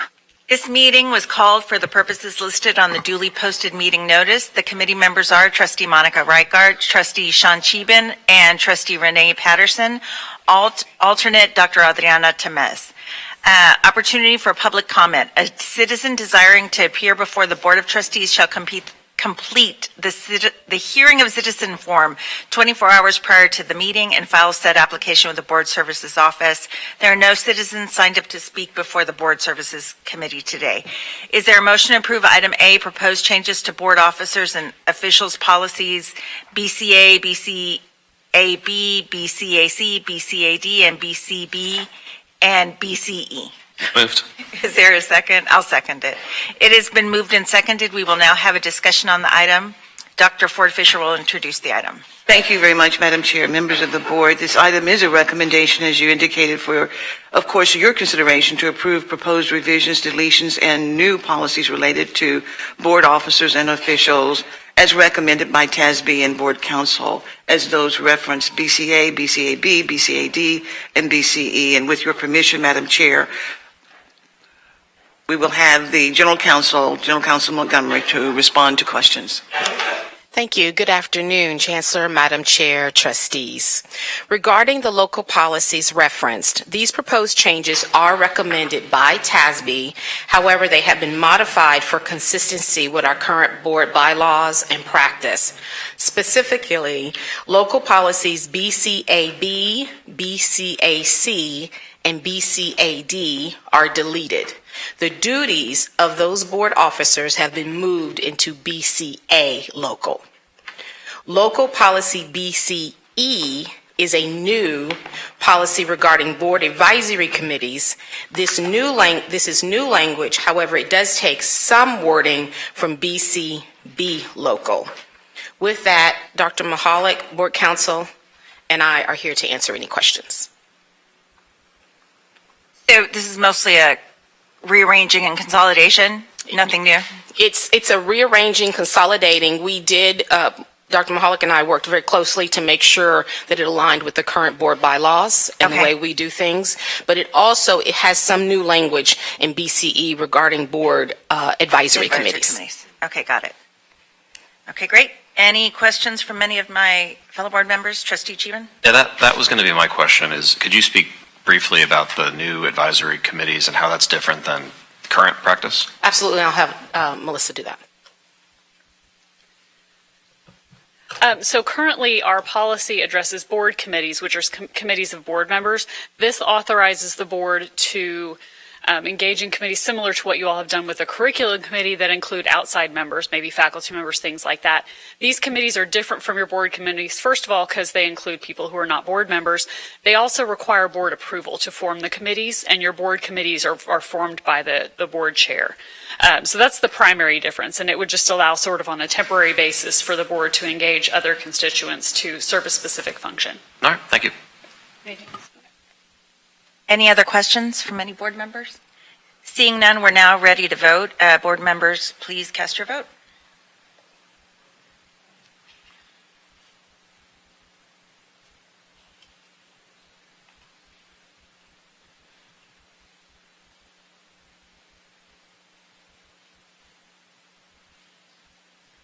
Voting has concluded. The motion passed with a vote of 2-0. Thank you. Is there a motion to approve item B, proposed changes to board governance local policies BA, BAA, BBE, and BD? So moved. I'll second it. It has been moved and seconded. We will now have discussion on the item. Dr. Ford Fisher will introduce the item. Thank you, Madam Chair, members of the board. This item is a recommendation for the board's consideration to approve the revisions to local policies as recommended under TASB Update 50. BA, BAA, BBE, and BD. And with your permission, Madam Chair, Board Counsel Mahalik and General Counsel Montgomery will respond to questions. Thank you. These proposed changes are recommended by TASB and are also modified for consistency with our current practice. Specifically, local policy BA has been deleted. The wording was moved to a new local policy BAA. I will point out there is a typo it should say Houston City College, will be indicated rather than Houston Community College. Local policies B, BE, and BD have both been revised. Specifically, BBE Local addresses the requirements under House Bill 4310 regarding when a board member can access college information. There is no change to our required current operations. If a board member is requesting information outside of their official capacity, then the request is handled as a public information request. Also, the new language addresses a request by a board member for confidential information in the official capacity of the board member. In that type of situation, the board member will be required to sign a confidentiality agreement. Again, this is our current practice.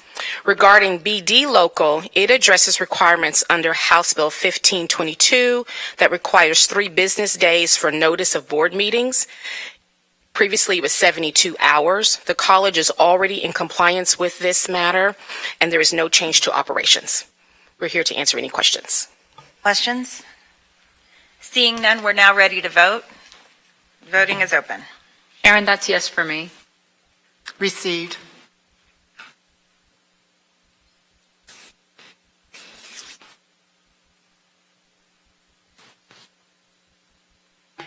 Voting has concluded. The motion passed with a vote of 3-0. Thank you. Is there a motion to approve item C, proposed changes to CM local facilities construction? So moved. I'll second it. It has been moved and seconded. We will now have discussion on the item. Dr. Ford Fisher will introduce the item. Thank you very much, Madam Chair, members of the board. This item is a recommendation for the board's consideration to approve the revisions to CM local policy as recommended in TASB Update 50. And with your permission, Madam Chair, Board Counsel Mahalik and General Counsel Montgomery will respond to questions. Thank you. Regarding local policy CM, the proposed changes are recommended by TASB and agreed to by the administration. The policy increases the required statutory competitive procurement level for construction contracts from $50,000 to $100,000 to be consistent with SB 1173. With that, we're here to answer any questions. Any questions from any of the trustees? Seeing none, we're now ready to vote on item C. Voting is open. Aaron, that's yes for me. Received. Voting has concluded. The item passed with a vote of 3-0. Thank you. Is there a motion to approve item D, proposed changes to CS local information security? So moved. I'll second it. It has been moved and seconded. We will now have discussion on the item. Dr. Ford Fisher will introduce the item. Thank you, Madam Chair, members of the board. This item is a recommendation for the board's consideration of approval of the revisions to CS local policy as recommended under TASB Update 50. And once again, with your permission, Madam Chair, General Counsel Montgomery and Board Counsel Mahalik will respond to questions.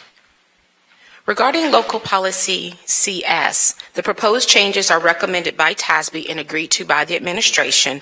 This policy changes the reference from security incident to cyber security incident, consistent with House Bill 150.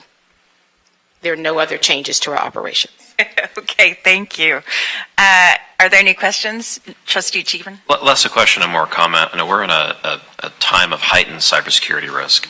And if there are any kind of on-the-fly learnings, if an attack is attempted, even if it's not successful, it would be good to float any policy ramifications of that, maybe even out of sync, so that we can quickly address and rectify potential vulnerabilities that we identify. So I'm certainly in favor with this, but I just think we should take a slightly more proactive stance as the world is crazy right now. So Absolutely. So noted. Any other questions from any fellow trustees? Seeing none, we're now ready to vote on item D. Voting is open. Sharon, that's yes for me. Received. Voting has concluded. The motion passed with a vote of 3-0. We'll now move to item E, Board Expenditures Report for fiscal year 2026 from September 1st, 2025 through February 28th, 2026. This is a report item.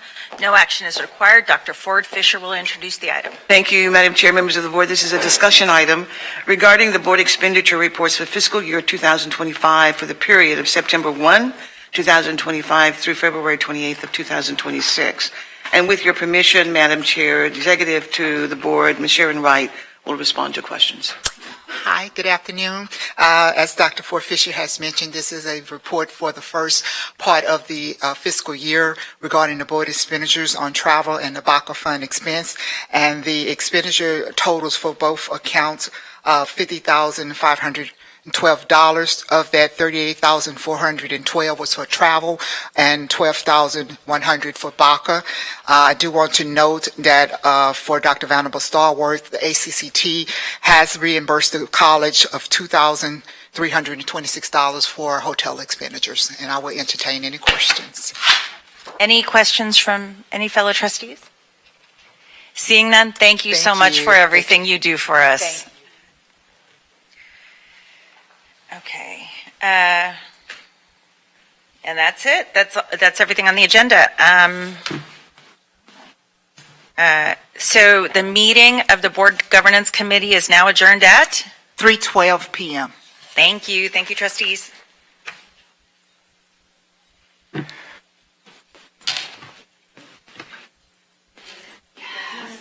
Which one's next?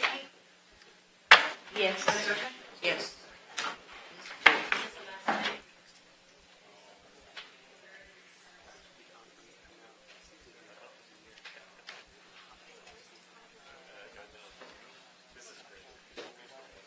I grabbed something, hold on.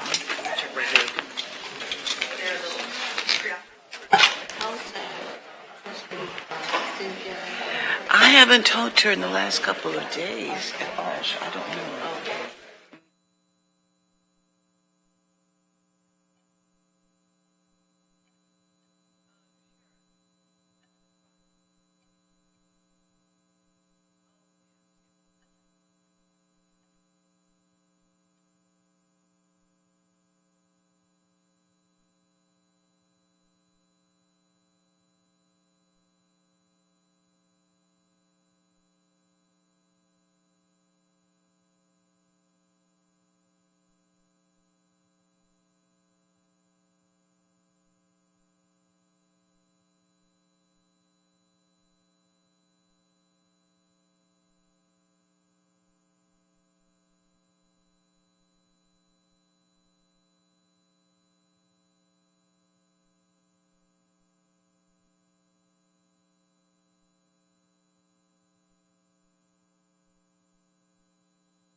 The meeting of the External Relations Committee for April 1st will come to order at 3:34 p.m.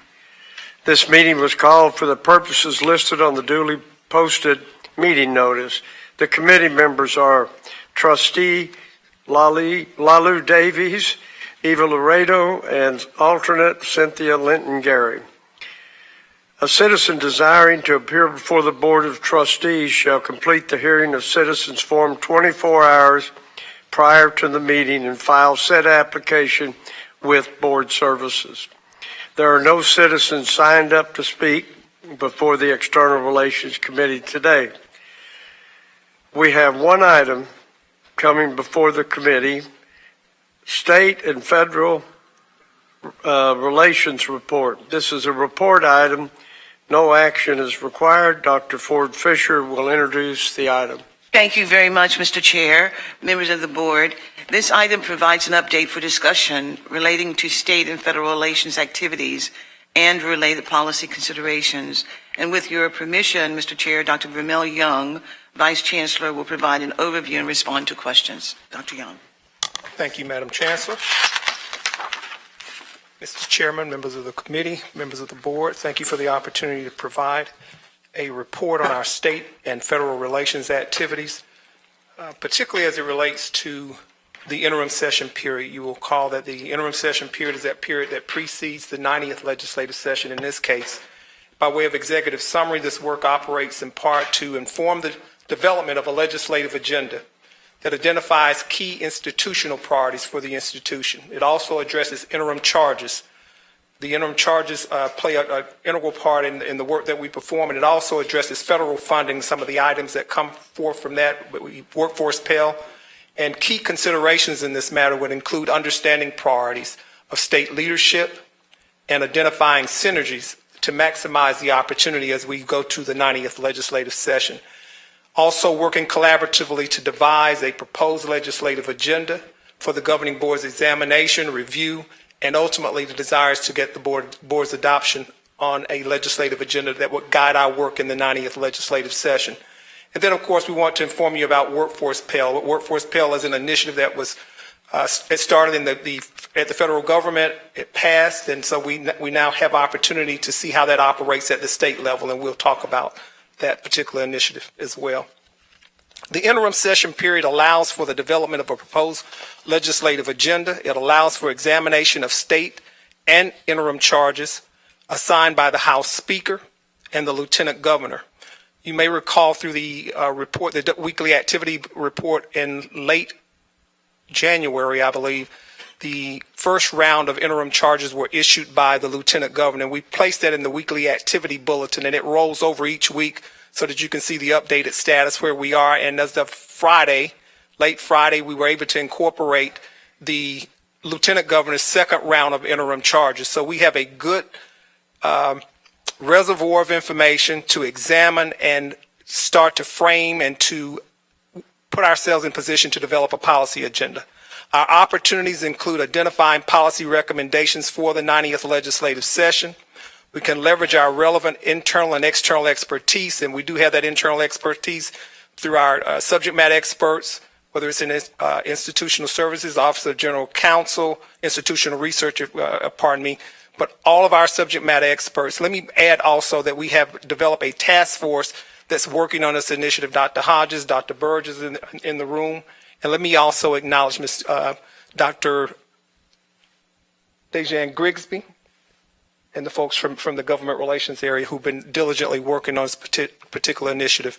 Maintaining the existing and fostering new relationships is the period that we undergo during this period to help build momentum and drive desired outcomes, plan and implement strategic engagement, and then discuss matters relating to the LAR, the legislative appropriations request, that is. It is filed typically the second week of August. It allows for an exceptional item, and we've filed exceptional items before, but the interim session period will position us to identify whether or not those are things that are expedient for the near term or for the 90th legislative session. Building HCC policy priorities. These are by no way, in no way represent the policy items that HCC would advance, but they could be. Ensuring the biennial budget, fiscal year 28-29 is sufficiently maintaining growth, including maximizing outcomes-based funding. Experience suggests that all agencies that seek anything from the legislature, the priority consideration is funding, appropriations. And so appropriations might be the priority that we identify as being the number one priority for the institution.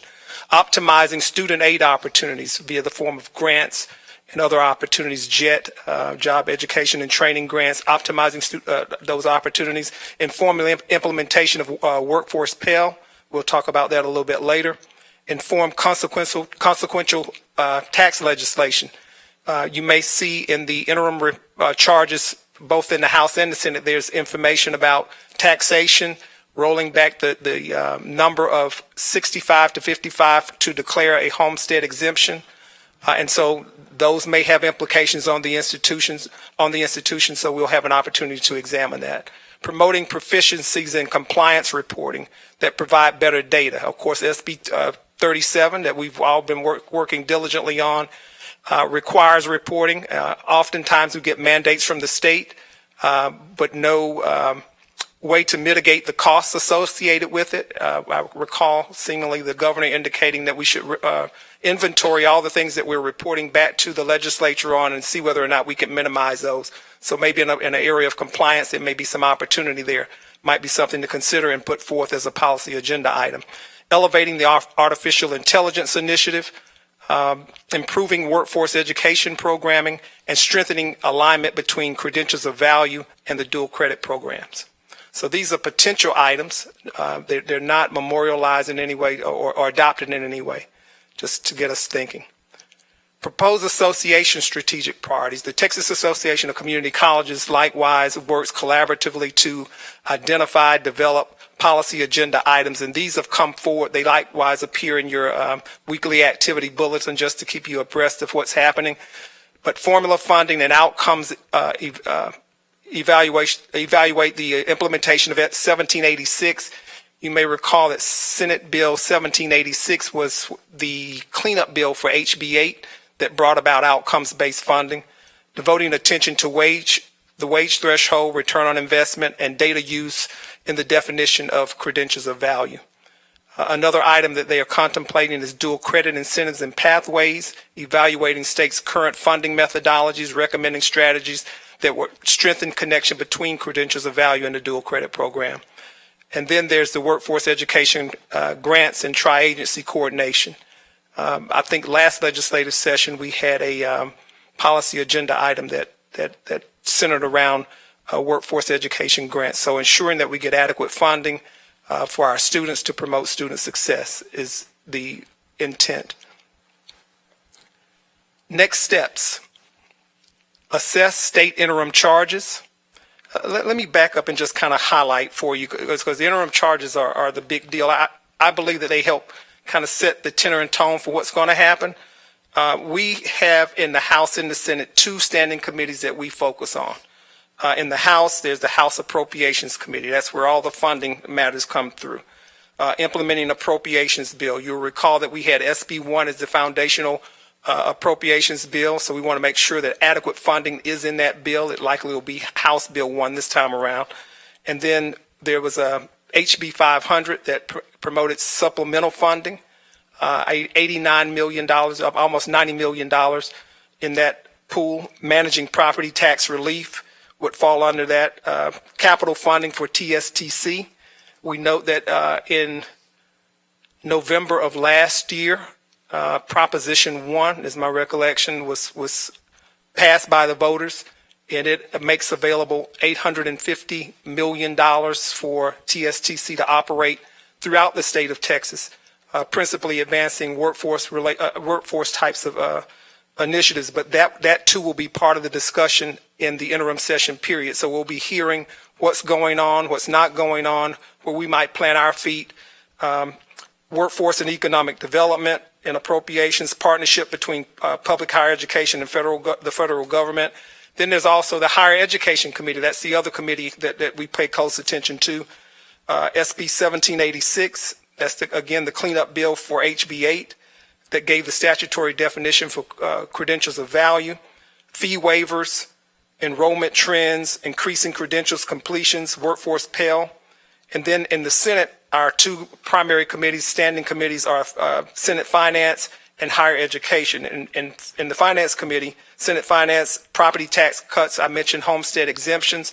Those things are going to be discussed. I think there are 3 hearing dates already on the calendar, July 27th, 28th, and then September 2nd. But I anticipate that throughout the course of the time that we go to the next legislative session, there will be other hearings that we'll have an opportunity to hear from the legislature, offer our public testimony, and help shape policy as we move forward to the 90th legislative session. And then, of course, the Higher Education Committee out of the Senate, and that's promoting a review of community college, the funding model, and then monitoring and implementation of legislation passed during the 89th legislative session, to include SB 37. So I wanted to highlight those things that have been provided. Those are likewise in the weekly activity bulletin, and they are current through Friday of last week, the 27th. So you'll have the House and Senate interim charges. And those committees are House Appropriations, House Higher Education, Senate Finance, and Senate Higher Education.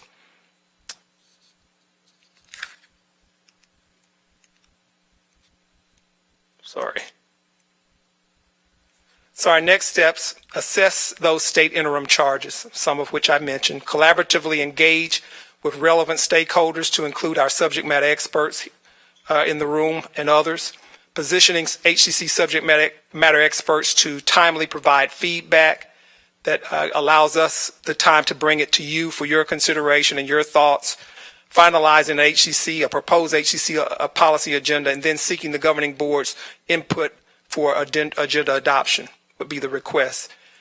Also a big ticket item for us, or a big item for us, is the engagement of external policy advisors. And so we've begun that work preliminarily, and we highlight that in the weekly activity bulletin as well, to kind of let you know where we are.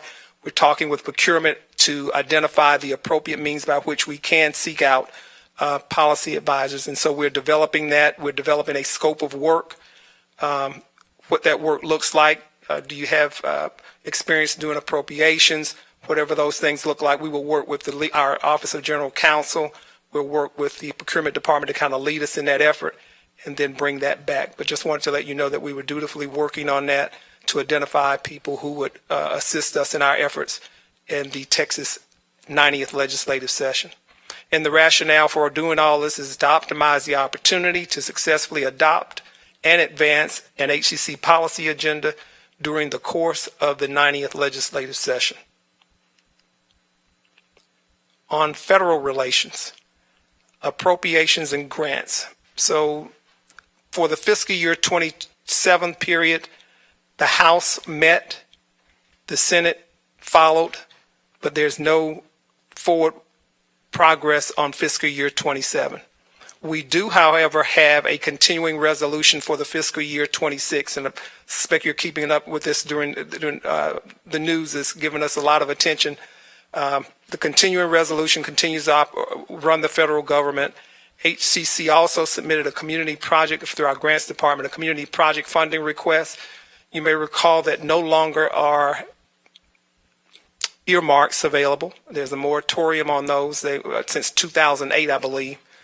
But members are able to identify projects for their districts, and they're seeking out entities to see whether or not they'd be interested in advancing those. And so there's one item that comes out of the grants department that we've worked on, and we'll see where we end up in that process.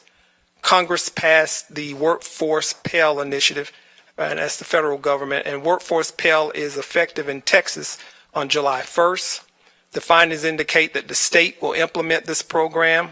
They'll be working with Texas Workforce Commission, let me double check with the coordinating board, and the Workforce Investment Council to move this initiative forward. There's also the Strengthening Community College Training Grants, and this is coming out of the Department of Labor. It was issued on February the 17th. The grant would scale statewide high-quality short-term training programs under the Workforce Pell Initiative. Eligible applicants include public state-controlled institutions of higher education, to include public junior colleges and four-year institutions, our general academic institutions. The project award ranges between $6.5 million and $10.8 million, and the application deadline is April the 20th. The key requirements are that an applicant must apply as a consortium.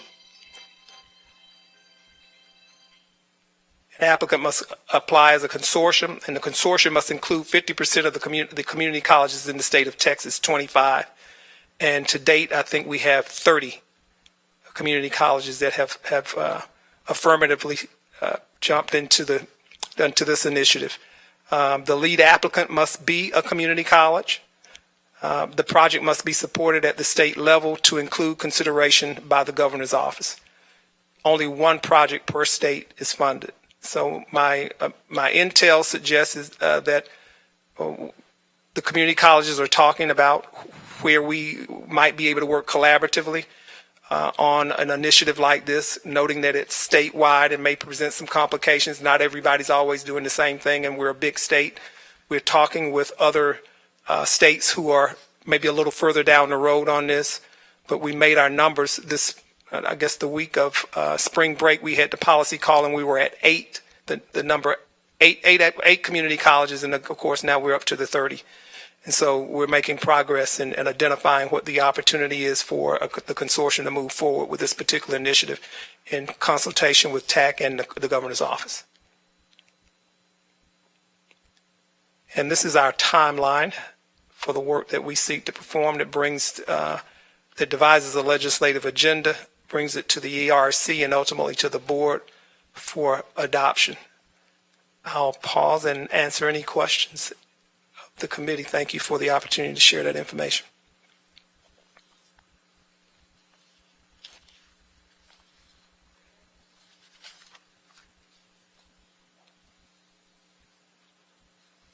Anyone have any questions? Dr. Tomei, oh, you're just waving at me. Okay. I have a question. Dr. Young? Yes, sir. As far as the policy advisors, that's a professional service, correct? I think it qualifies as a professional service, but I'll lean on legal counsel to give that definitive response. Okay. Just wanted to make sure that we're on the same page there. On the same page. My next question, you talked about the interim charges that the Lieutenant Governor's office has released. Do we have a sense of so a couple of things you pointed out. TSTC received $850 million as approved by the voters.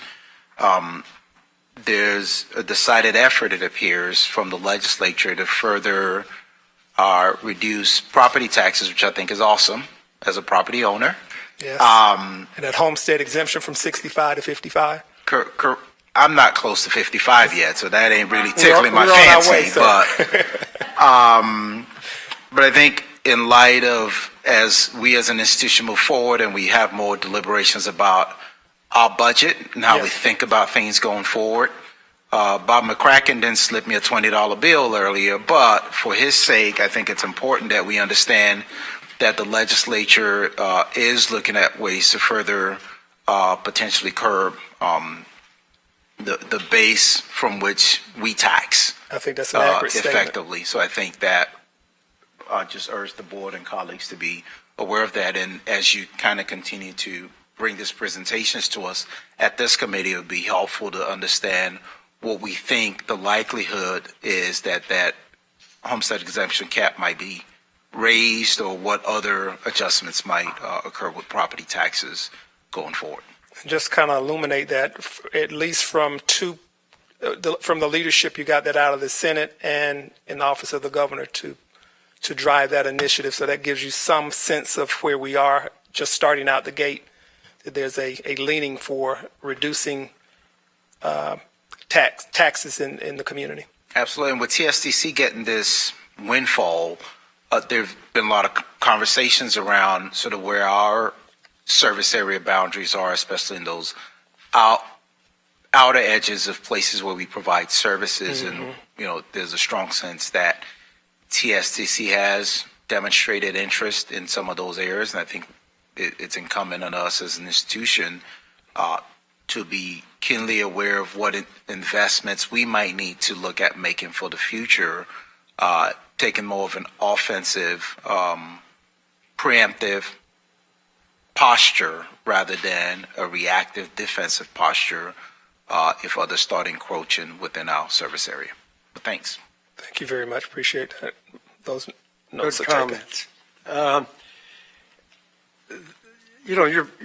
Dr. Young, your presentation was great, but yesterday, about 4 o'clock, I got an email from the Texas Department of Licensing and Regulations, which is the agency that regulates electricians and electrical contractors in the state of Texas, along with 79 other agencies, beauticians, et cetera, et cetera. Mm-hmm. And they have a proposed rule change that my understanding came from TSTC.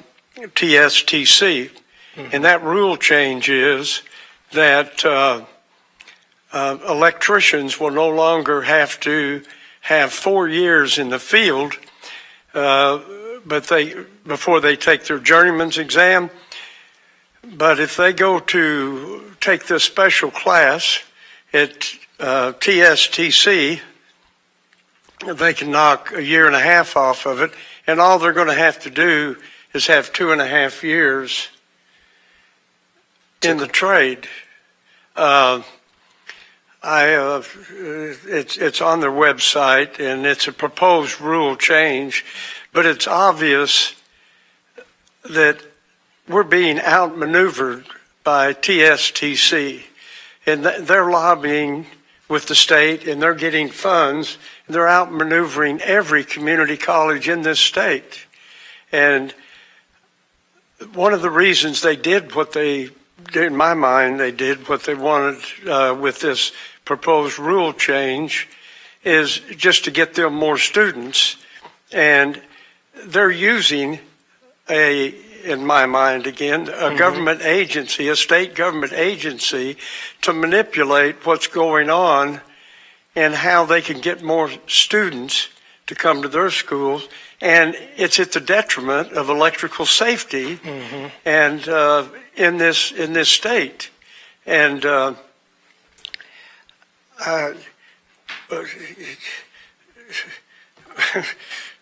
Trustee Davies said we need to be more proactive in that. We need to go kick some ass. We need to, I'm tired of us getting beat all the time, getting outmaneuvered, other people getting the funding, and we're going to be defunct if we don't get with it.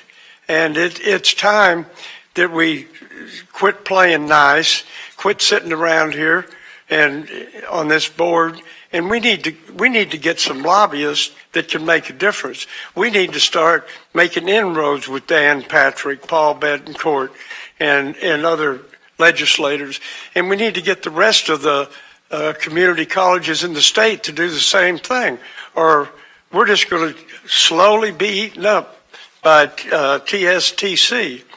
And, everything I hear is, well, they got started and they're doing so well because community colleges had failed the state. So that's what they did, was starting TSTC to have somebody to compete against community colleges. Whether that's true or not, I don't know, but I've heard that many times. And your presentation's great, but it's mamby-pamby. We need to do something that works, and we need to do it right now. This rule change is going to be officially presented in the state registry the 10th of April, 10th, yes. And the final vote's going to be May the 11th. And they did this over the Electrical Advisory Committee, advised them not to do it, and over the the people in the electrical department at the TDLR, and obviously it came down from above from somebody to push this through, and it's being pushed through, and they just slowly eating away. I guess it's slowly. So you have a great presentation and all this, but who's their lobbyist? I'm not sure who their lobbyist is, but we need to get their lobbyist on our team. Our lobbyists, we need a new slate of lobbyists. We need some people that produce results. As an immediate opportunity, trustee, and you mentioned the rule change, the notion is that we have an opportunity to, by the May 10th, to submit comments on the negotiated rule. I think that would be a reasonable next step to exercise. And then the interim period, we'll work to. Yeah, we have till then, and I'm rounding up a bunch of people to do this, but I'll take anybody that wants to bet on whether it passes or not, and whether they get what they want. Anybody that wants to bet they don't, I'll take that bet, because I'm thinking they will, even though I'm going to fight like hell against it.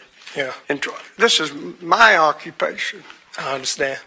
This is just being a board member is one thing, but this is real personal to me. They're eating me up, and I don't like it.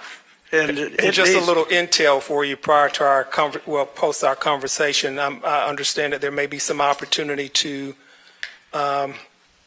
ensure that community colleges are getting a share of that pie. So that's that's conceivably part of the statement that goes into the negotiated rulemaking process. But let me check that. They're sending the documents to me, so I'll make sure that the board has that. And we know that that's just a start, that they're, because we had a visitor from the House of Representatives a few weeks ago wanting to work with a community college on how to open programs. And yet he was being also contacted by the TSTC program and theirs was so expensive that the students don't go there because they're very expensive. And now, all of a sudden, now they're going to be offered free or at a reduced rate, and they're changing everything, And so, so I know that the pressure is students want fast training, and so even though we've started working with certificates, offering certificates and all, we have to look at the end of it. Is fast training, is that going to be responsible training? Like Trustee Wilson's company, he does electrician, and like he says, with his group, it's 4 years. So that they're going to come out of there knowing, and safety is a key issue. So what's going to happen with this group over here? Yes. And so, but it's sad that they have the power to control that. And here we, the community colleges throughout Texas, are working hard at trying to make it good. So if you let us know who we can contact, then yes, we can write our letters and contact them individually or as a board. And again, I think that's the 10th is the response time. That's what I got today. Okay, thank you. Thank you. Trustee Thank Wilson. you. It's not just the TDLR and the electrical program. I went down to Pearland for the first time in quite a while, and I was driving around, and I drove by this building, and it was the University of Houston, Clear Lake, Pearland campus down there. I'd never seen it before. I was shocked. So they're down there. And then a couple of days ago, there was an article in the Chronicle. What was that article about? Yeah. Anyway, we need to get aggressive. We need to do something. We need to get some representatives here, the Education Committee, the TEA, and some other people. We need to do something to make it happen, not just have reports and presentations. We can have some action. Thank you. Thank you, sir.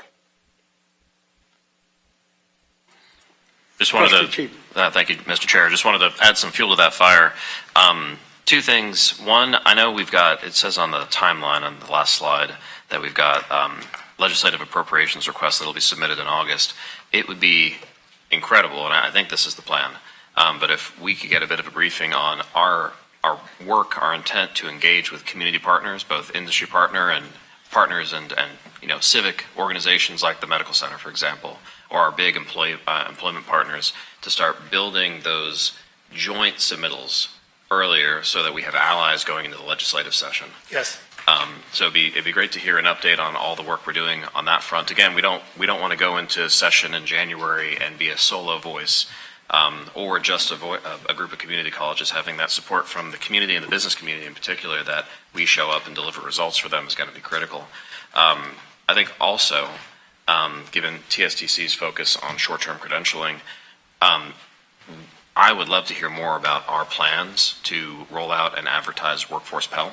I know we have a lot of short-term credentialed students enrolled, but how are we going to connect them with this program that should really max out affordability versus, TSTC, if they're coming in with very cheap or zero tuition, Workforce Pell should be able to approximate that or get our students all the way down to zero expense without some of the debt that we talked about in an earlier committee discussion today. And to inform that process, Trustee, the governor has assigned those three committees, coordinating board, Texas Workforce Commission, so we'll learn over the course of time what the touch points are. Okay. And we can report accordingly. No, that's something that come July 1st, we got to hit the ground running. And then final item, just be ready to activate us. I mean, interim charges and hearings and all that, if we need to drive up to Austin and participate in that to be a vocal part of it so that they see us engaged, see us, bringing receipts, I think that'd be really helpful.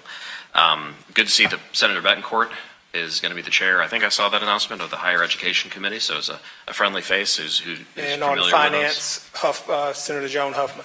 Yep, so let's leverage those relationships because, at least we can get our voice heard and our perspective out there before any adverse legislation or rulemaking gets locked in. Trustee Cheeman, are you volunteering your EV? Because with the price of gas these days, I don't. So long as you're willing to take a volunteer me with my GMC, I got to make sure. With the recharge stops, it's a 7-hour drive, so just be ready for that. Dr. Stallworth? I'd also like to state that the chancellor has made it clear that she wants to engage the 9th to 12th graders in the short-term certification opportunities. And I have to agree with my trustee Wilson, because Pearland, we've had very minor discussions about Pearland becoming a service area. They have asked, many people who live there have asked to come to HCC, but it is too expensive. And so having them as a service area, we have Katy as a service area, we're working on other areas as a service area, but Pearland on 288 has boomed. And it is, if we're going to compete against an organization, how much money, Chancellor, does Texas State Technical get? Is it $50 million a year? I'm not certain. It's of the between amount that 40 they and get per 50. year. At post, the Proposition 1 is 40 to 50 million annually. Annually. So they do not have to work.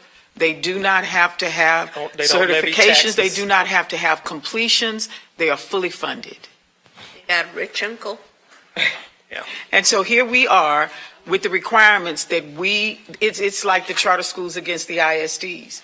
The ISDs have all the rules and regulations, and the charter schools have absolutely free reign to do what they want. So our ability to have service areas that want to be part of us, and our ability to really be able, we may not be able to affect a whole lot of change unless we get all of our community colleges in our region together to speak as one voice. But it's crucial because even though the Workforce Pell is enacted, the states are going to make the decision. That's right. So that can impact us negatively depending on how our legislation works that. And So I think that we have a heavy lift we have a heavy lift. And the U.S. Department of Education will probably be completely closed by this time next year. Your or by the service end of the area year. initiative, trustee, is a lighter lift than taxing districts. So if service area is something that emerges from the body, then that might be a easier walk to navigate. I agree. Thank you. In the interest of time, we're running a minute or two over. I'll call this meeting adjourned at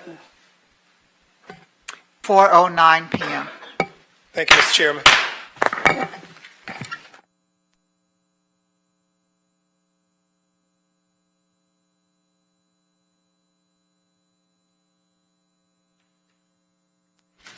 The Committee of the Whole meeting for April the 1st, 2026 will now come to order at 4:10 p.m. Thank you. This meeting was called for the purposes as listed on the duly posted meeting notice.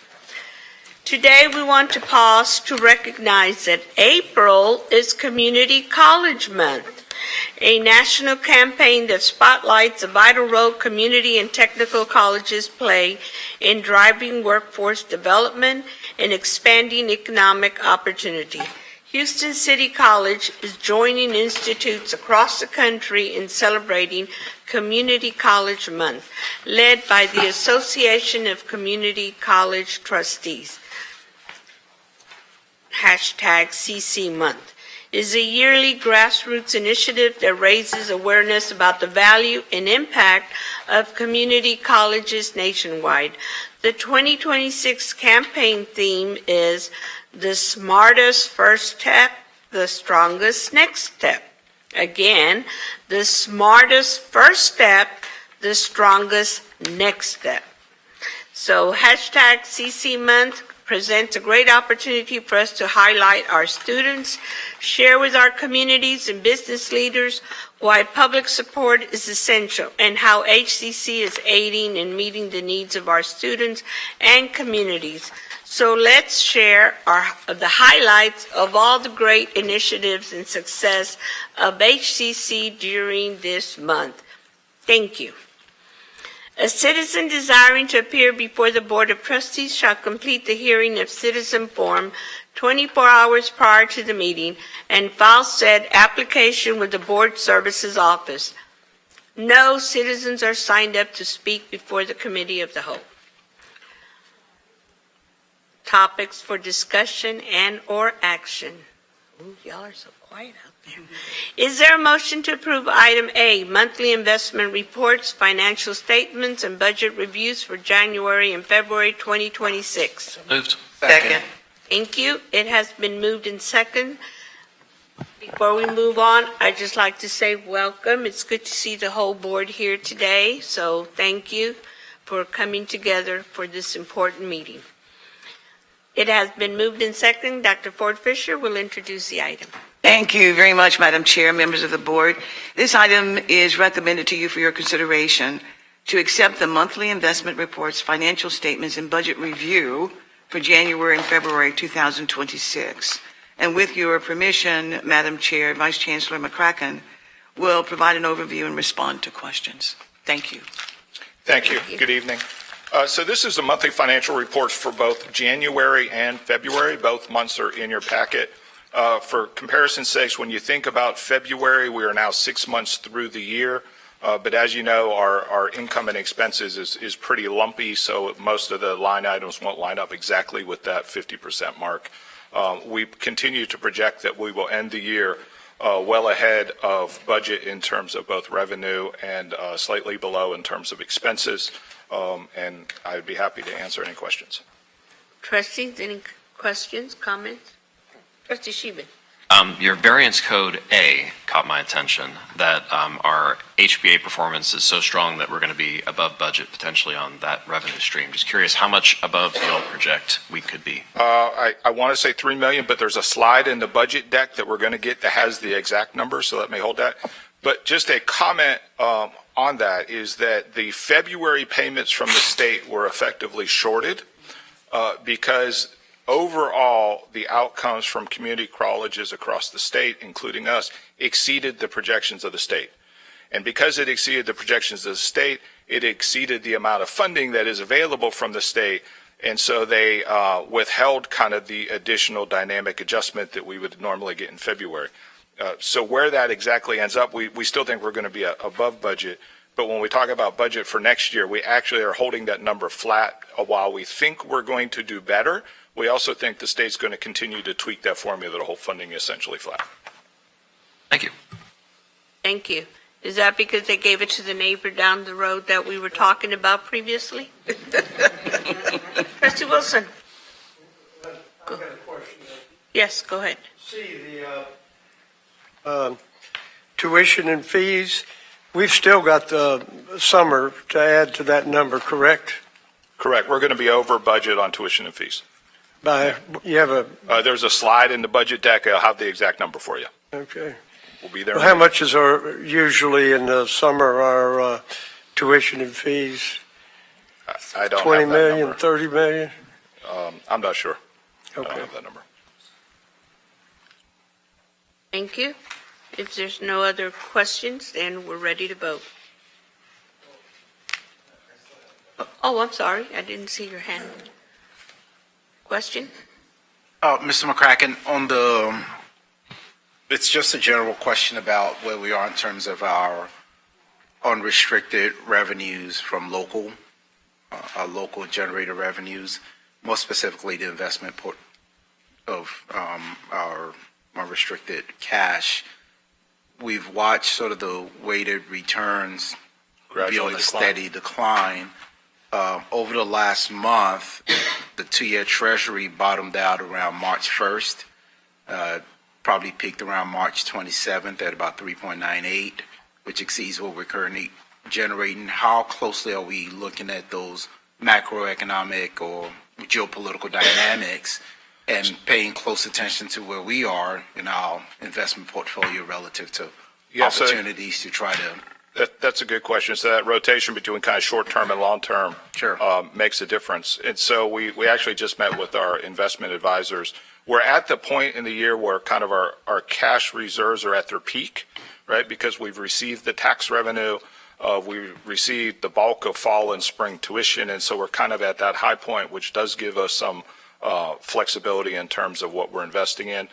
So we should expect to see kind of an increase in some of that, taking advantage of some of that longer-term investment. Keep in mind, though, that our number one priority has to be preservation of capital, so we're really limited in terms of the types of things that we can invest in. And we also have to keep that minimum days cash on hand at least 180 days. So we have to be projecting ahead to where we're at kind of our minimum level, say in October, what that number looks like. So, but to the extent that we can, we look at transitioning where we can get a little bit higher yield. Okay. Thank you.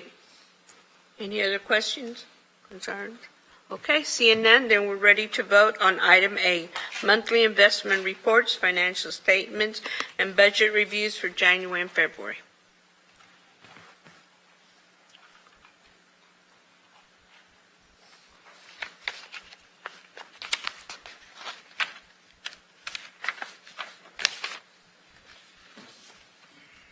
Voting has concluded. The motion passed unanimously with a vote of 9-0.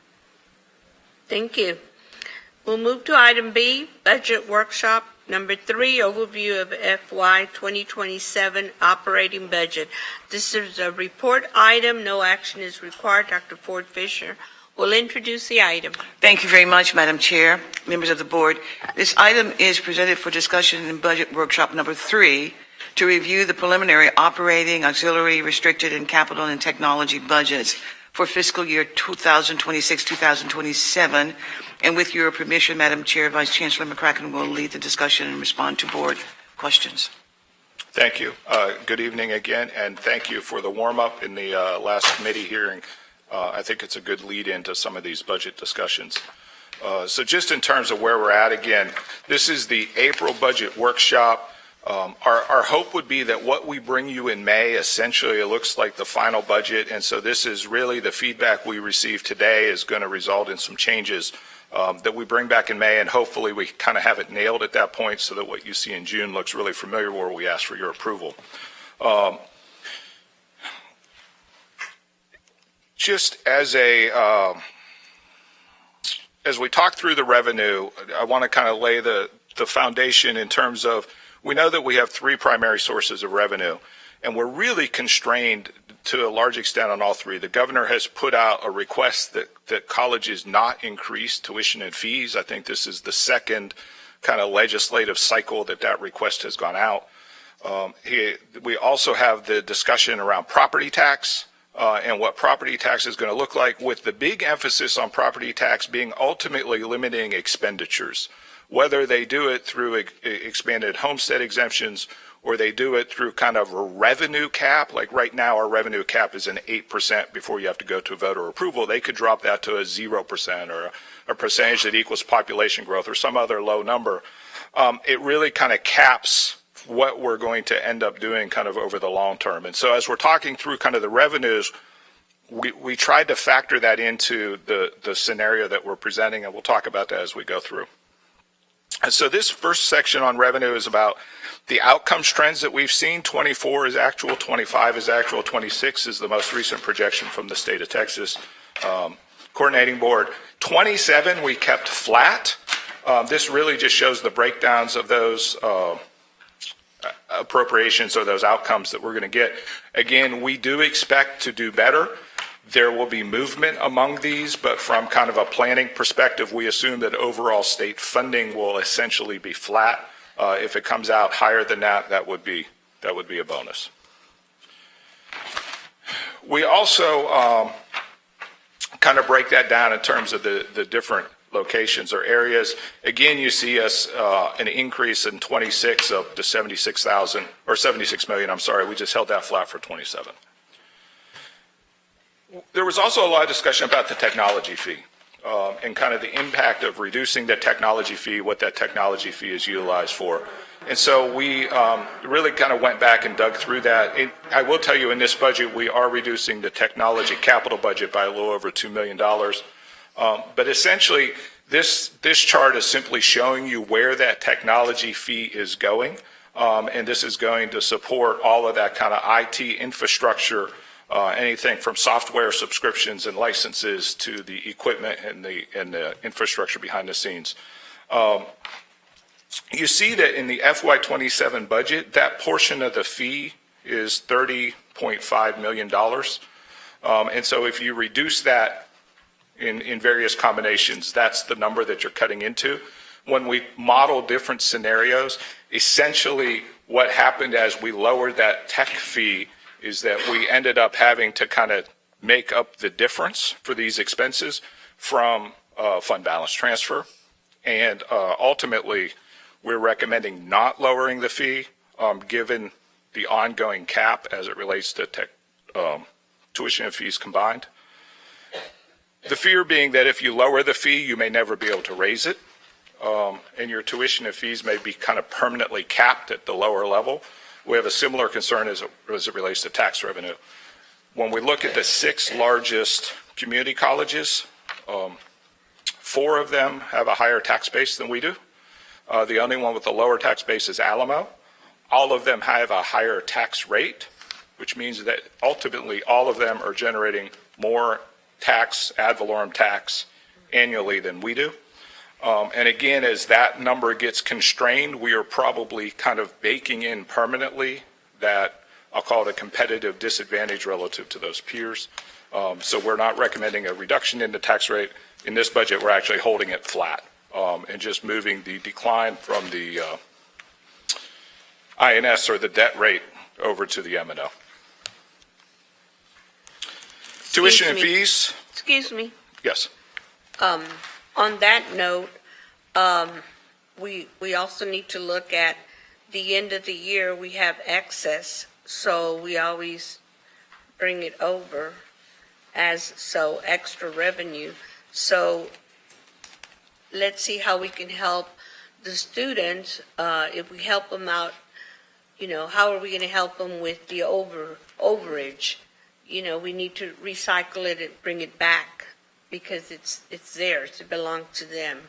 So that's what I'm looking at is, if we're charging or we're bringing in money at the end, then what are we not giving to the colleges, then we need to make sure that we use it and not just wait for it to have extra at the end.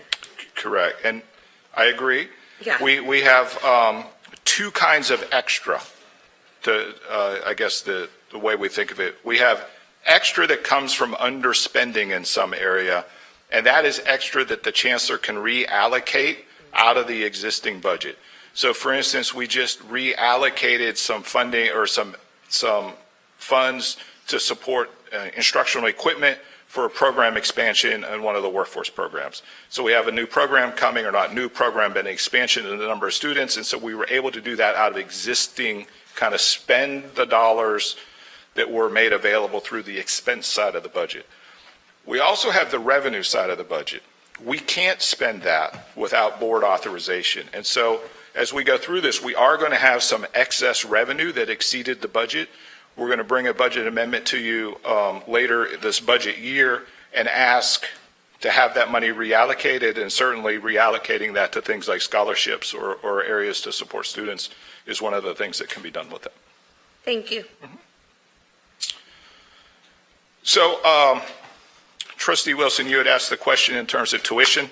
We're about 11 million higher than budget is the expectation here.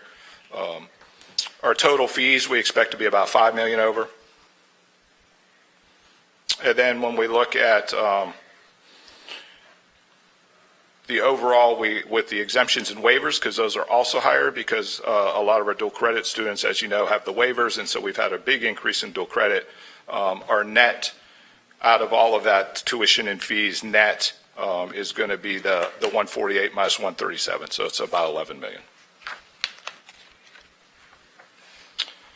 Property tax, our assumption is the same tax collection rate that we're required to use when we're doing that calculation, maintaining the flat rate of 0.098802. As you know, our debt rate does go down some every year. We're just taking that reduction and applying it to the M&O to keep a flat rate.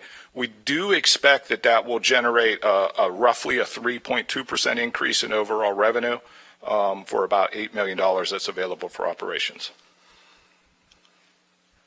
On the expense side, this is the compensation recommendation, where we're recommending a 3.5% increase for faculty, full-time faculty and staff, a 2% for part-time staff and adjuncts.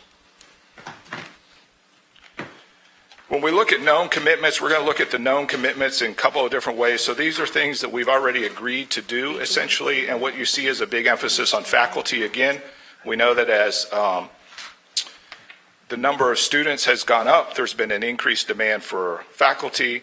And so while we're increasing adjunct faculty and part-time faculty during the budget year, we're also increasing the number of full-time faculty. And I'll talk through a little bit about where these positions are in a moment. But we essentially have 34 new faculty positions that we know that we need to add just to support what we're already doing. And then where those positions are kind of broken out is on the right-hand side. It's the same set of folks. So when you said part-time, you said adjunct, does that also include the part-time employers? Yes. Yes. Thank you. And then when we look at new funding requests, so when we do that kind of revenue numbers and what we know we have to expend, it leaves us roughly $7.1 million that we think we could allocate to new initiatives, new programs. And again, the big emphasis on these are areas that are supporting future growth. And so these are, again, you see the number of faculty. The staff positions are really around the new bachelor programs that have been approved or that will be coming forward for approval, as well as the global online to build out some capacity in that to serve more students. And again, you see kind of the breakdown in those positions, both in terms of type of position, and then on the right-hand side, you see that the personnel count where they're divvied up. Another way that we looked at it, and this is on the left, you see your known commitments. On the right, you see your new funding. We tried to kind of put it into categories to give you a sense of what this is. And so we have some contract increases, for instance, in no commitments where our pricing and our contracts goes up year over year. We also have the new faculty and the new staff. We put those in there. We know that we need to do some additional risk management, is insurance cost, student support. A lot of supplies and equipment and student support dollars really relate to program expansion and instructional equipment, as well as that program expansion number. And when you look at the new funding, you see that, again, you're heavily focused on kind of the faculty and the staff who are for those new programs. So those new bachelor programs, the global online expansion programs.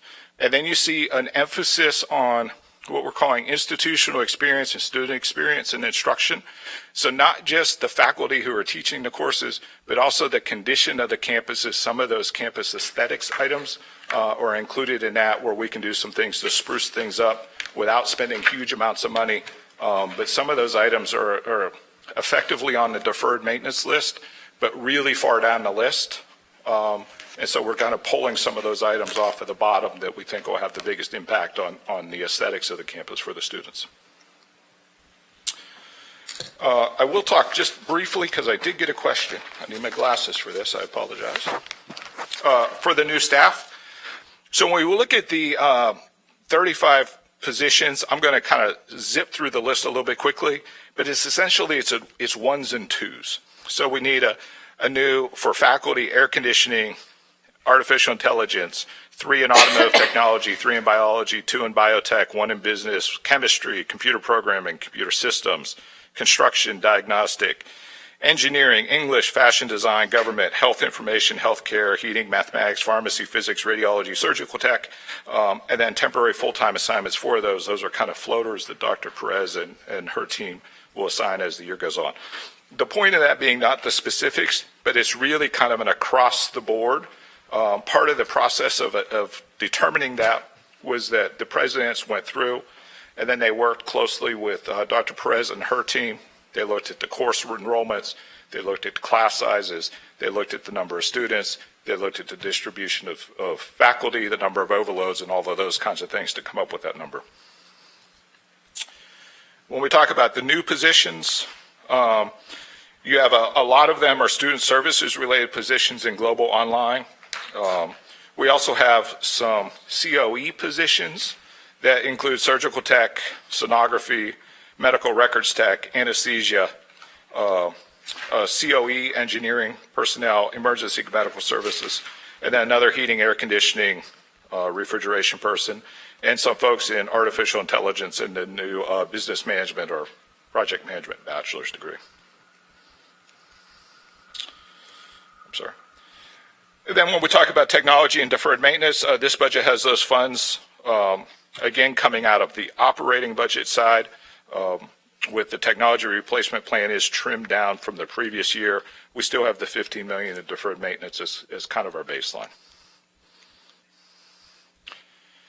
When you roll that all together, essentially you end up with an operating budget that's $500 million, with another $10.4 million coming out of fund balance use to support the Houston Connect 2 and Houston Reconnect. So that's all scholarship dollars.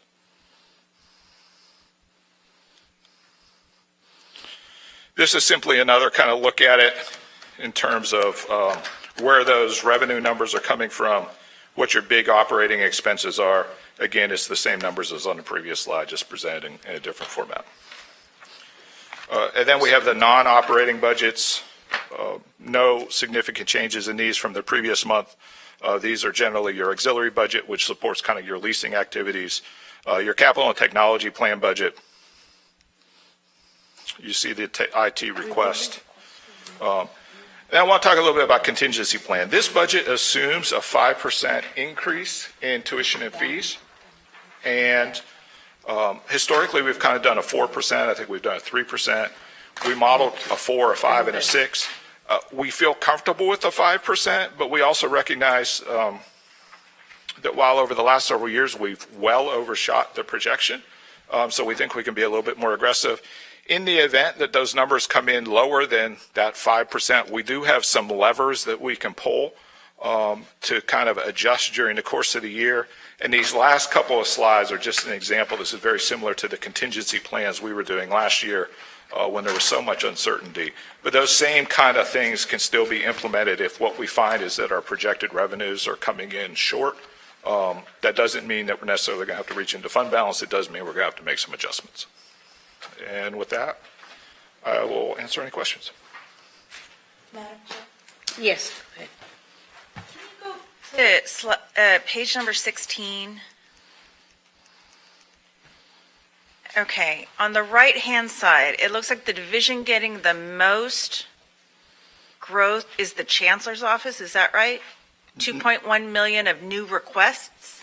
So that includes two placeholders are in that line. One of those placeholders relates to AI program initiatives where we don't have the detail built out for that. And the other one relates to programmatic expansion, where earlier the Chancellor was talking about the need to really look at where we could offer programs and courses where there's a demand from the students, but we don't necessarily have not offering the courses now. We know that as we do that, and we put, let's say you put an additional automotive program at another location, or you expand HVAC to another location, or you expand the course offerings for English 1301 to another location or another time slot, we know there's going to be some faculty expense related to that. But we didn't have kind of the detail of exactly what that looks like yet. So this doesn't mean the Chancellor's a request for a bigger Chancellor's Office. This means you just don't know which college to put it under. And what was the first part of it? But the AI is going to remain under the Chancellor's Office, right? So the AI would be any AI initiatives at a district level, not this is separate from the AI program, correct? Breakdown of that 2 million? Yeah, so it's $1 million and $1 million right now in this number. Okay, so it'd be an increase of $1 million, which is still higher than most of the colleges. Okay, thank you. Trustee Sheehan. Appreciate the presentation. We've got a few items to ask about. The ERP upgrade, I know we've talked about that a couple times as coming. I'm curious either when it will show up in the summary budget or if it's being handled through a different funding mechanism, or curious if you can speak to that. So we have to go through a procurement process. I think everybody's aware that it's both a heavy lift and desperately needed. And so we expect that procurement process to really kick into high gear here over the next month or two. But it is going to take some funding to get that in. There's different kinds of fundings. You have just the transition costs, which means that oftentimes we're going to have staff continue to do the job that's being done now while you're setting up the new system. Effectively, you run two systems at the same time for a while. We are hoping to set aside money out of the current year's excess to fund that, where we set that aside so that as we bring that forward, we're not asking for the full amount out of next year's fund or the following year's fund, that we're setting aside really essentially the money that we think we can set aside now to get that process rolling. Long term, we would hope it would generate some cost savings and certainly generate some additional data for us. Thank you for that. On the tech fee, so was able to attend the AI symposium at West Loop this morning, and one of our faculty got a shout out about AI subscriptions and the need to fund that more broadly. So curious, are AI subscriptions for faculty and students and maybe AI detection apps for just making sure everybody's on the up and up, is that included in this for next year? I would defer to Barry Sullivan for the details on that. He trades side on me, I'm sorry. So currently, right now, we're looking at Google for Education. And once we get that through, that's a free service. We can use Gemini and Notebook LM, and that seems to be one of the big pieces that we'll use. We do have some pilots going with Copilot Pro, but to try to give faculty and staff and fund that would probably be too high of a fund, to be honest with you, at the moment. So I think Google for Education is our best bet. Okay, no, thank you for that. So also on the tech, the tech fee side, heard some pretty staggering numbers about the amount of growth in terms of enrollment in our AI program earlier today. Just curious, is there funding in this tech fee for getting all the computers and the kit, the hardware, to keep pace with that enrollment growth in the AI program? Yeah, So what you're looking at, you see instructional and other materials is those faculty-driven software, but also under the software subscription and licenses and equipment right below that, that's where you have your technology replacement, where you're providing the laptops, the computer centers. Then you have also in that kind of your foundational software, right? So anything from your cybersecurity software that's protecting your systems and your networks and your network monitoring to your Microsoft and your Copilots and those kinds of things. And then under your replacement of IT equipment is really that portion that is the network gear, right, and servers piece. So, yes.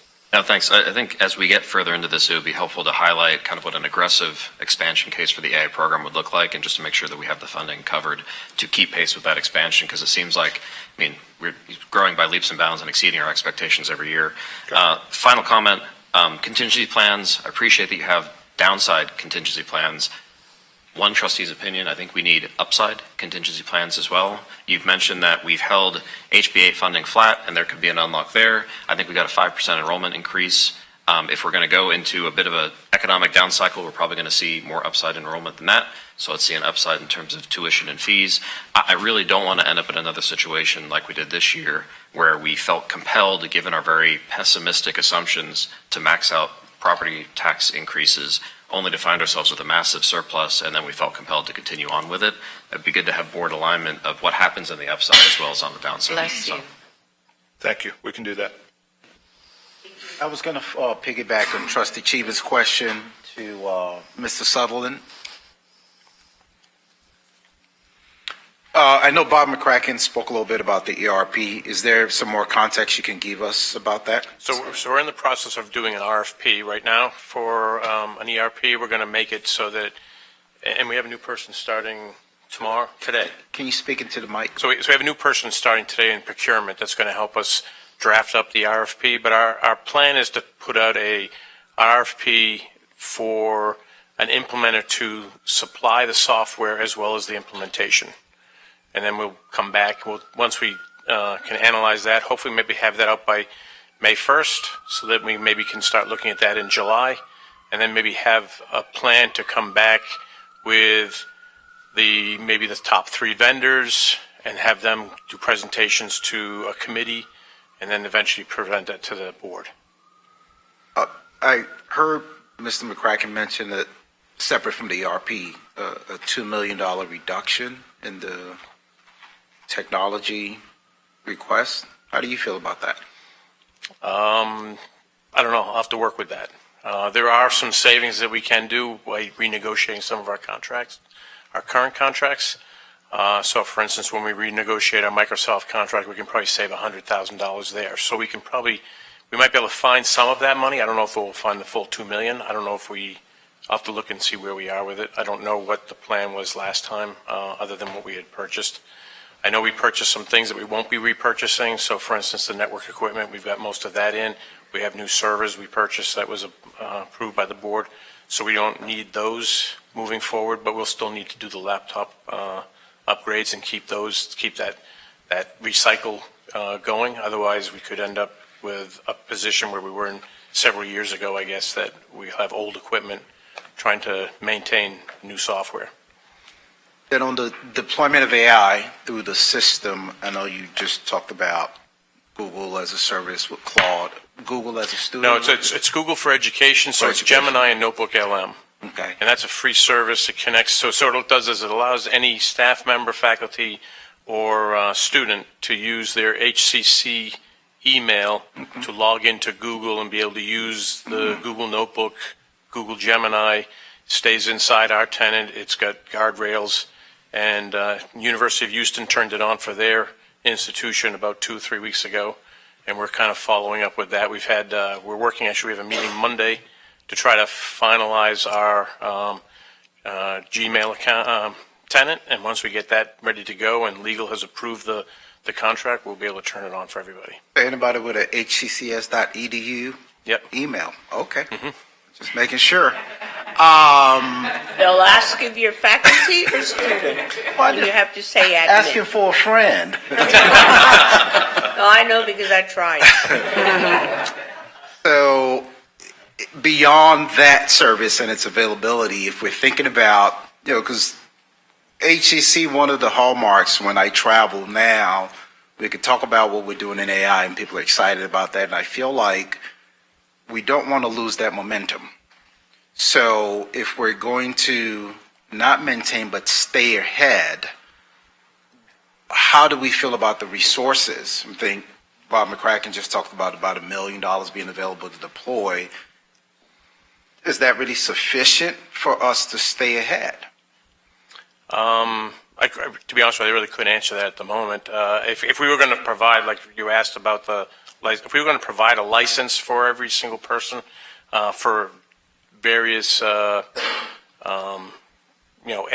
agents or whatever you want to, it would cost us millions of dollars. So no, $1 million is probably not enough. It's a good start. It's probably not enough, though.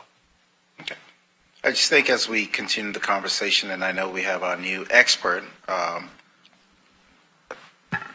whenever she gets to rise up to the podium to kind of enlighten us, those of us Luddites, a little bit more about what the possibilities are. I just think it's important that we continue to have that at the forefront as we think about technology and transformation writ large. We keep talking about where technology is going to go, and if we're going to lead from an academic institution standpoint, I think we have to practice sort of what we preach. So, thank you. No, I agree. Answer. Yeah, thank you so very much, Madam Chair, and really appreciate the questions that are being asked and the responses. But I want to also acknowledge Ms. McGee because she brought a lot of the ideas to us as well about Google for Education as well. As a result of not only her connections within the industry, but also a conference that she went to as well. And so I thank her very much for that. And so she, along with Mr. McCracken and Mr. Sullivan, are working with members of the team to conduct a SWOT analysis that will be cross-functionally across all areas of our institution to determine where the strengths, weaknesses, opportunities, and threats are, so that as we start looking at what we need and how we plan going forward, that we will be able to utilize that information as well. And will you reintroduce Ms. McGee? Because Please. we had some trustees that were not present. Wonderful. Please stand, Ms. Elizabeth McGee, who is our Chief AI Officer for HCC, who had worked with Intel and had worked both nationally and internationally in leadership positions. So thank you so very much. Thank you. Thank you. Yes.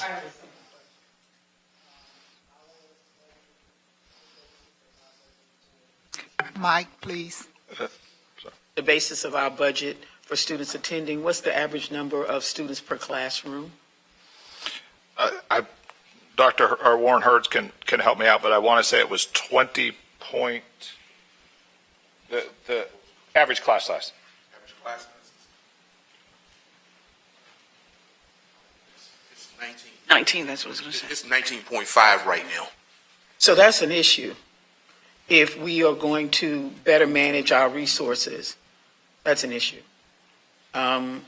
What's the average class size of our competitors? 20 and 21. And the nearest competitor is where? Lone Star and San Jack. And how much do they charge? More than More, we do. yeah. Exactly. So having a class size that small, we are going to have to look at better managing enrollment in these classes by size. And I know you all realize that in universities, you can have 250 people in a class. I mean, that's the way they do things. And by the time you get to senior year, you still have 50. But in order to better manage what's about to come as a result of Texas State Technical, we're going to have to be better prepared to increase the number of students per classroom so that our budget does not have to expand in terms of trying to compete. Lone Star charges many more dollars than what we do, and we're not in a position to do that, knowing that we have a competitor that's coming that does not have to worry about completion rates to get paid. So I would ask the Chancellor that we need to take a look at the number of students per classroom and see how that affects us. If we increase by 10 students by a third, do we necessarily have to add more professors or adjunct or full-time? That's a question. We're going to have to pay attention to that. And it's going to affect us if we do not. So That was my question. Thank you. Chancellor? I would like to respond. Thank you very much, Madam Chair. Yes, we have historically had more workforce programs here at HCC than any of the other community colleges in our area. Most of the colleges had largely academic courses, which meant that they could have larger class sizes. We have been really laser focused on workforce, and so there are strict limitations on the number of students who can enroll in some of the workforce programs, which lowers that class size. And so as we start looking at some of the programs that could, or disciplines for that matter, that could offer larger numbers, we're talking about the general academic courses for the most part, but in many workforce areas, we are restricted in that regard. And so we are looking at that now to see how we can increase. And then, of course, with Global Online, we also talked about how we manage that as well, so that we can increase the average class size for the institution as a whole. Thank you. I had a question. Now that you mentioned Global Online, I've always, I know you might not be able to answer this now, but on the online, I know we have a high number going in, but I like to know what's our number completing, so I know you probably don't have that number right now, but. We can get that for you. Yeah, please, and just put it on the wall for us, but that's important. Also, Trustee Wilson? I noticed when I pulled in the parking garage, the new lights, and I first wondered the need for them, and the second was the cost of it. That's just, you mentioned in your report, there were 4 schools, community colleges in Texas that had a larger tax base than HCC? Yeah, so I looked at 2024 coordinating board data, and used the dollars raised per, I think they did it 10 cents or a dollar or a penny, I forget what their numerator was, of tax. And so Alamo was lower than ours. San Jac, Tarrant, Dallas, and I'm missing one, Austin, all raised more from a 1 cent increase in the tax rate than we do. But the base, is their base larger than the? From their taxing perspective, yeah. Now, does that mean? In the gross dollars, the gross dollar base. I didn't look at gross dollars. I just looked at the net that they get from a change in, right? So you got to factor in homestead exemptions versus commercial. Yeah. All right. I noticed this is our first budget over $500 million, and it's up 36 million this year. And I'm 12 years ago it was half that. But I'm a amateur gardener, and for any plant to truly thrive, it must first be pruned. If the dead weight is left untouched, it drags down the plant's health, limits its performance, and weakens its overall yield. But when you intentionally remove what's no longer working, you create the space for something better, fresh growth, renewed strength, and the kind of flourishing that wouldn't be possible otherwise. Thank you, Madam Chair. What are you saying? He's that there's more work for Audit Committee. That's what he's saying. I wanted to hear from him. Yeah, okay.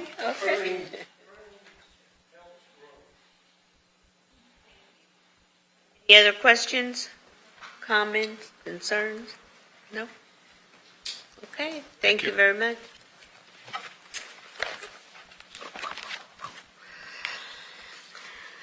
Thank you. And in a few minutes, hopefully, if the space is on target, we're going to have, our city is known for making history.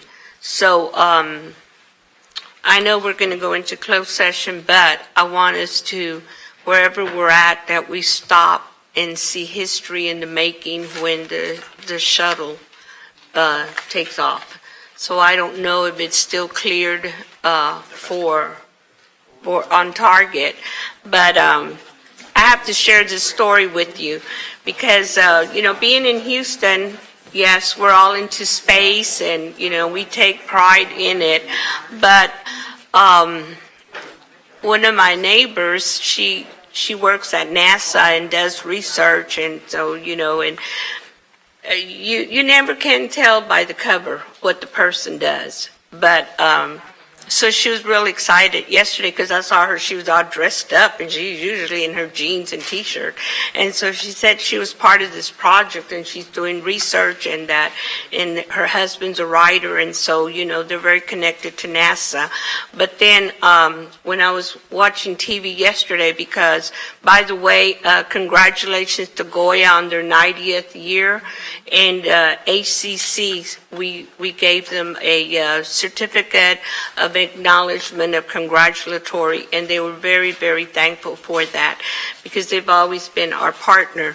But I was trying to see on TV the recognition because they had a great big event, and they're giving out lots of food out in the community because their goal is to give 1 million pounds of food throughout.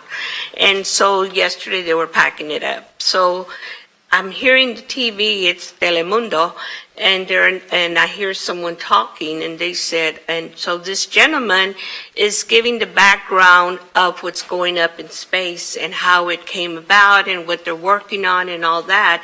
And so lo and behold, it was not my student, but I did know him in the community, and he was the one that was giving the interview and telling all, and I was so excited. I said, that's Luis, our neighborhood guy, Luis, that's up there. And his wife is also, I said, they're a power couple because the wife is also an engineer. They're both engineers, met each other in college, and so she is the #1 engineer in charge of the Orion. I always call it Orion. It's Orion or Orion. Orion. It's called Orion. And so she's the #1 up there. So you just never know who you're working with, who you're inspiring, and who's that next leader. So thank y'all. Thank y'all for all that you do. Thank you for inspiring and planting that seed, because that's where we're at, and that's part of our job too, is to make sure that we have those resources, that we provide the resources for those students, and that so when we ask questions, it's because we just want to make sure that we're reaching out as many people as we possibly can. So thank you. On that note, the meeting of the Committee of the Whole will now adjourn to a closed executive session under the Texas Government Code Section 551.071, 551.072, or 551.074 of the Open Meetings Act. As stated in the notice of this meeting, should any final action, vote, or decision be required in the opinion of the board or any matter considered in the closed meeting, such final action, vote, or decision shall be taken up in the open session portion of this meeting or in the subsequent public meeting upon notice thereof. The meeting adjourns to closed session at 4:58 p.m. And also update the lunch is scheduled for 5:25 Central Time with a 2-hour lunch, a 2-hour window for the lunch. Oh.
Happy Easter, be safe.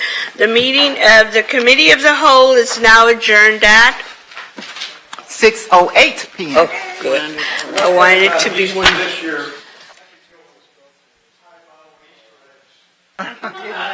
What did he say?